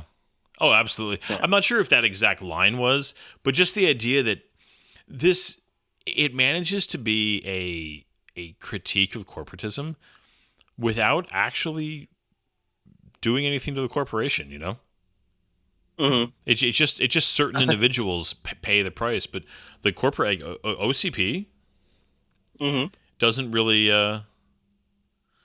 have any repercussions that occur in this film. And then here we have the obvious showing of just how much better the human mind is than the crappy robot. Yes. And you just get that little bit of sweet revenge. I love that, just the slight smile there. It's like just enough that, and just the legs. Oh man! Again, everybody commented on this too. The foot twitch. It's a huge unnecessary little thing, but everybody loves it. They're just like, yes, Ed 209's final little foot twitch. Yeah. To me, it always reminded me of a little bit of the AT-ST walkers. Some of the movements in Return of the Jedi. Oh, no doubt. I think that was very much an inspiration because it was the same guy, actually. Yeah. Is it Phil something? I think it was named Phil Tippett, or Tippett. Thank you. Yeah. But yeah, it's interesting. I mean, so he gives him his humanity, but it's not like he's just now a regular guy. He's still distant. He's still, he walks that line of the version of humanity he's able to rediscover while still being a machine. Yeah. I love too that when he does this, his spike he pulls out is still covered in blood. Oh, that's true. I never even really noticed that. Oh yeah. all the tube TVs. But this is also the most unrealistic part of the entire movie. Oh yeah. Because suddenly the corporate people are like, "Oh my gosh, somebody did a crime." Well, we must do something about it. I almost didn't take it that way. I almost took it as just he engaged with the corporation, which is the biggest sin, in a way. And the fact that he threatened the corporation, I don't know. I almost took that as just, I mean, it definitely is a very movie ending. I'm not trying to disagree with you. But the idea that, no, this is a dog-eat-dog corporate world. And so with this guy's actions, made it where no, it's just he can go. Thank Right? you. Oh, and here's the worst effect in the whole movie. Yes, this is the bad part. Those of you who can't see, the bad guy falls out of the window, and his arms are like way too long. It's Yeah. probably a camera perspective thing, but he looks like a doll. Well, he is a doll. He does the swing back into his leg holster. It's great. I mean, it's definitely a bad effect, but it's so fast and you move on. Nice shooting, son. It's no Hans Gruber. No, it's not. And then, But man, the smash cut there. Just that's it. Movie's over. We're done. yeah, what a fast ending. Okay, like I'm thinking about how things end, and like the most recent Marvel movie, The Thunderbolts, came out, and that's one of those things where no spoilers. Yes, please. I have time not of seen it recording. yet. You get to like the final action sequence of the thing, and as soon as it's done, it's like 3-4 minutes before the movie itself is over, which is just not enough cooldown time. But then you have something like this where it's all intensity, all action. There's no wind down to this movie. Nope. It's like climax and end. I mean, well, it is so jarring. Oh yeah, but it's perfect for this movie. But I can't help but wish that there was something more to it, Well, I think that there's a more traditionally kind of artful way to make this, where you would have turned this into a 2.5-hour movie and had a lot more, character beats that were drawn out and stuff like that. And there's a version of that movie I think that could be very, very good. But there's also just like, I don't know, kind of a charm in its efficiency, where it's just like it's not concerned with like it's told its story, it's completed its arc, and we're out. We're just we're not going to overstay anything. And we it's don't not know interested what in being happened sappy. to his partner. Is she alive? Did they fix her? Because Last we heard, she was just messed up. Yeah, she's like, I'm messed up. Yeah, they leave so many things. Yeah, Phil Tippett. There it is. Ed 209 sequences. Yeah. Yep, Tippett was a master. Yeah. No, this is. I don't know if he's dead or anything like that, but I know that he was a master. Yeah. Yeah, this is a movie that I think deserves all of the status that it's achieved, but it's also a movie that I think is perfectly fair to point out, little things, and it's also a movie that I think, depending on your personality, your preferences in film, is perfectly fine to not be your cup of tea. My wife respects this movie. She understands why this was a loved movie. She has no desire to ever see it again. It's just not her kind of movie. I would even say that it's not necessarily my kind of movie. I didn't grow up with it. I don't have a nostalgia for it. I appreciate what it is, but it's out of my time. Yeah. Well, and it's interesting because need that even with some of the masterpieces. Yeah, and that's fine. I mean, there's we could have a whole episode about. Actually, that'd be a fun episode to do, one of basically what are all the great movies that we can acknowledge but have no desire to ever watch again. Right? It's actually a pretty decent list for me, and I'm guessing for you also. Oh yeah. No, I could totally see that. Yeah, but I think for me, this movie, both, I think the movie itself is just good. I like the lines. I like, just watching him do his thing. I genuinely enjoy watching the performances so much. And, I have such a fondness for 80s style filmmaking. And it definitely, it's not perfect. It's got its list of issues and cliches like every generation's filmmaking, has, but for me, it makes me smile, even though it definitely is cheesy. It definitely is over the top. It definitely had some tendencies of excess that were of its time. So now, I don't want you to think that some of the stuff I'm saying is just like, oh, I don't like the movie. I didn't take it that way. I do like it. I respect it. It's just not necessarily my cup of tea in many ways. And one of the things about that is like, I actually had a Dungeons and Dragons character that I made that was based on this character. I even named him Weller. Like Peter Weller was a hybrid version of two different species. So he was like half Warforged, which is the D&D version of robots, and half of a Dragonborn, and he was a cop. But this is also right around the time that Andre Bauer died, and so I switched his name to Holt after the Brooklyn Nine-Nine character. And so I do have a love of this movie. It's just not as much as other things like Terminator, Predator, other things often associated with it. Yeah. Or its time, I should say. Yeah, I think this also is barely science fiction, and what? what I mean is the technology in it is very, there's no aliens, there's no space travel, there's no crazy Robots? tech. It's a, There's no crazy tech. no, Brian, listen to yourself. compared to the other films in this era. Total Recall, you went to Mars. Starship Troopers, you were fighting bugs on another planet. Terminator, you had literally like time travel and phase plasma rifles. You know what I mean? Like you just robots. You did have robots, but it was I would call this it's science. I'm not trying to argue it's not science fiction, but to me it's a less of a sciencey fiction film than a lot. When I think of space and I think of space themes of time travel and AI and that kind of stuff, and here we have this is a very human story, and it's ultimately about what it's trying to say about its topic while also telling a human story. And again, I'm not even sure what my ultimate point here is, other than just I think of this movie differently. That's really what I'm trying to say is I think of this movie differently than other sci-fi films of its era.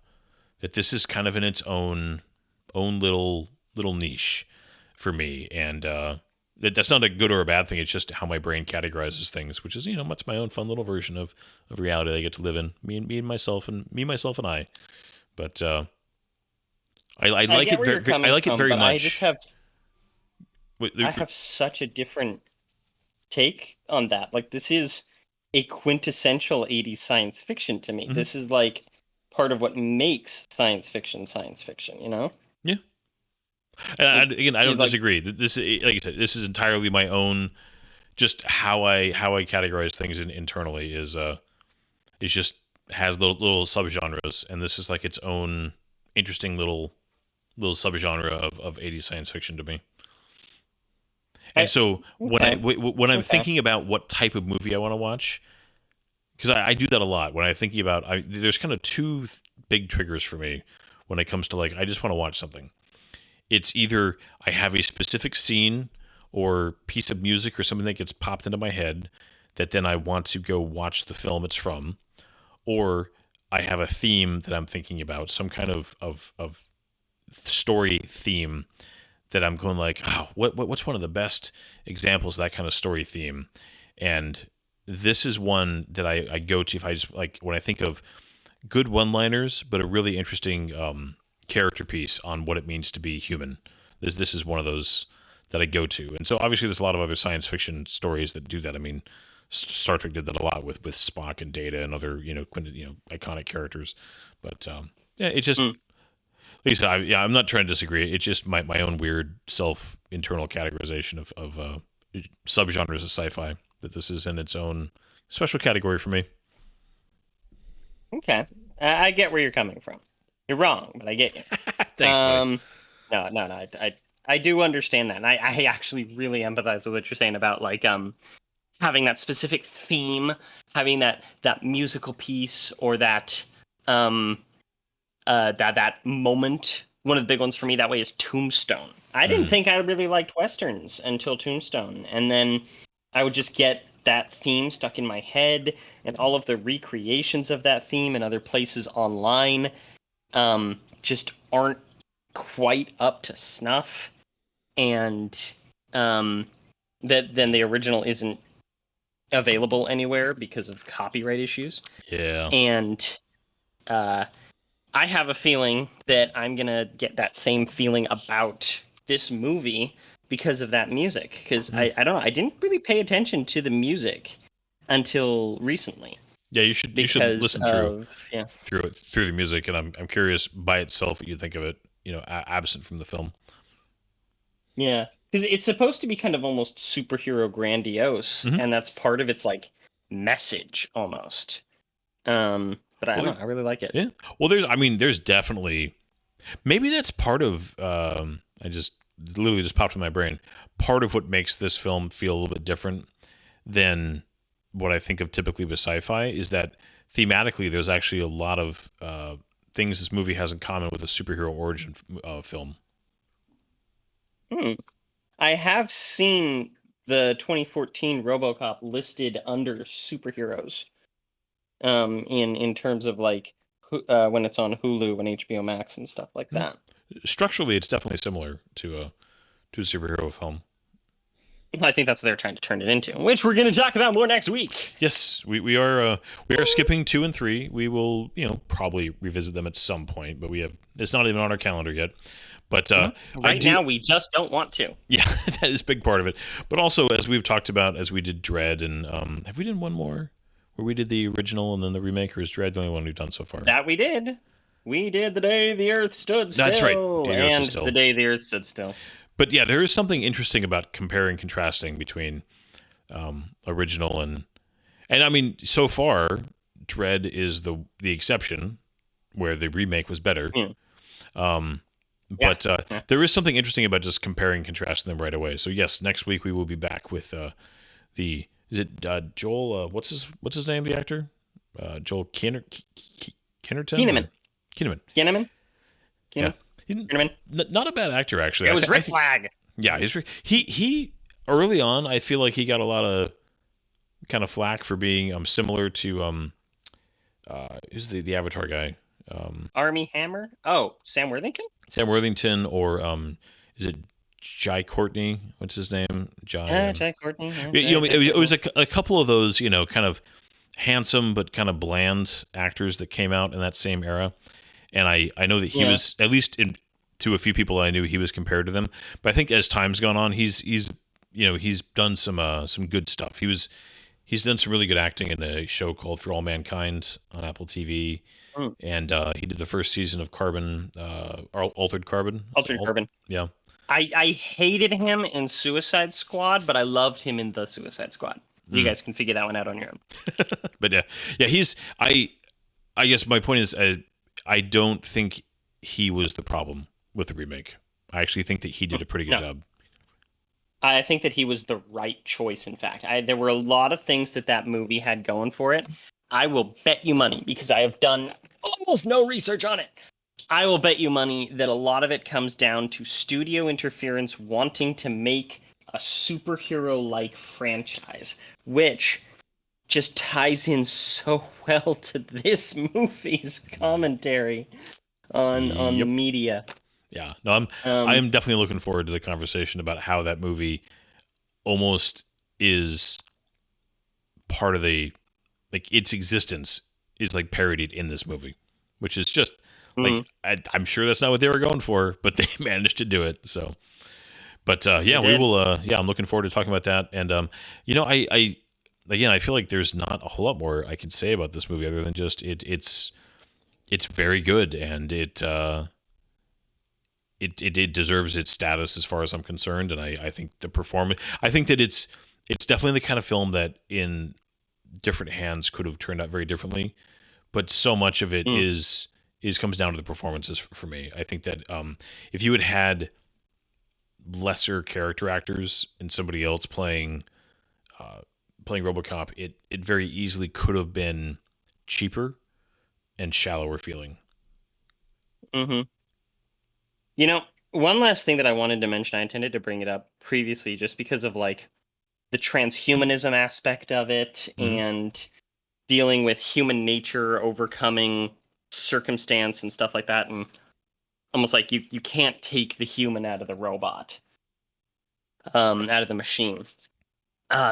This movie has found some recent followings on two completely opposite political, ideological, I love it when that social happens. perspectives. I love it when like Because competing political ideologies both find themselves in art. Go ahead though. well, it's true. So you have some people who are sitting there saying that this movie is standing out as an amazing movie for the trans community.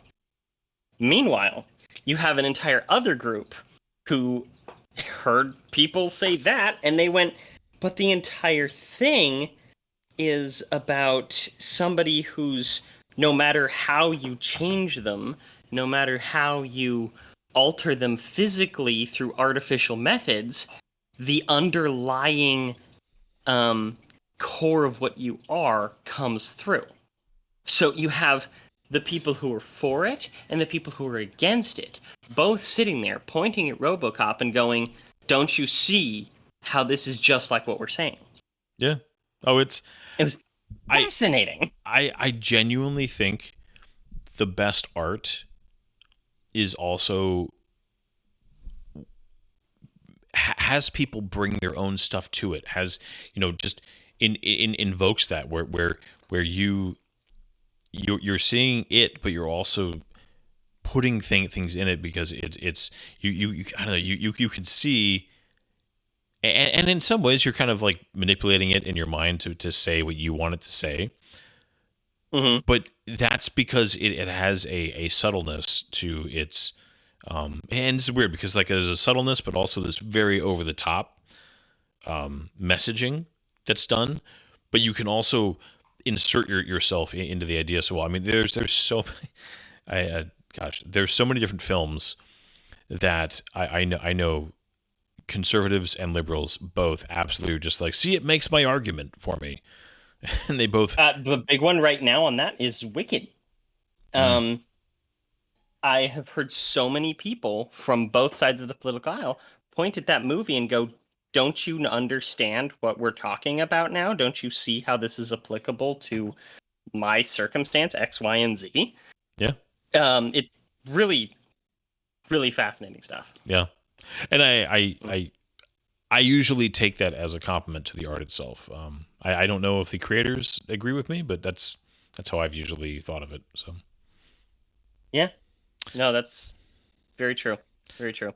And I'll probably leave it at that because we probably should get going. It's a shorter movie, but this has been a long one still. Yeah, because that's us.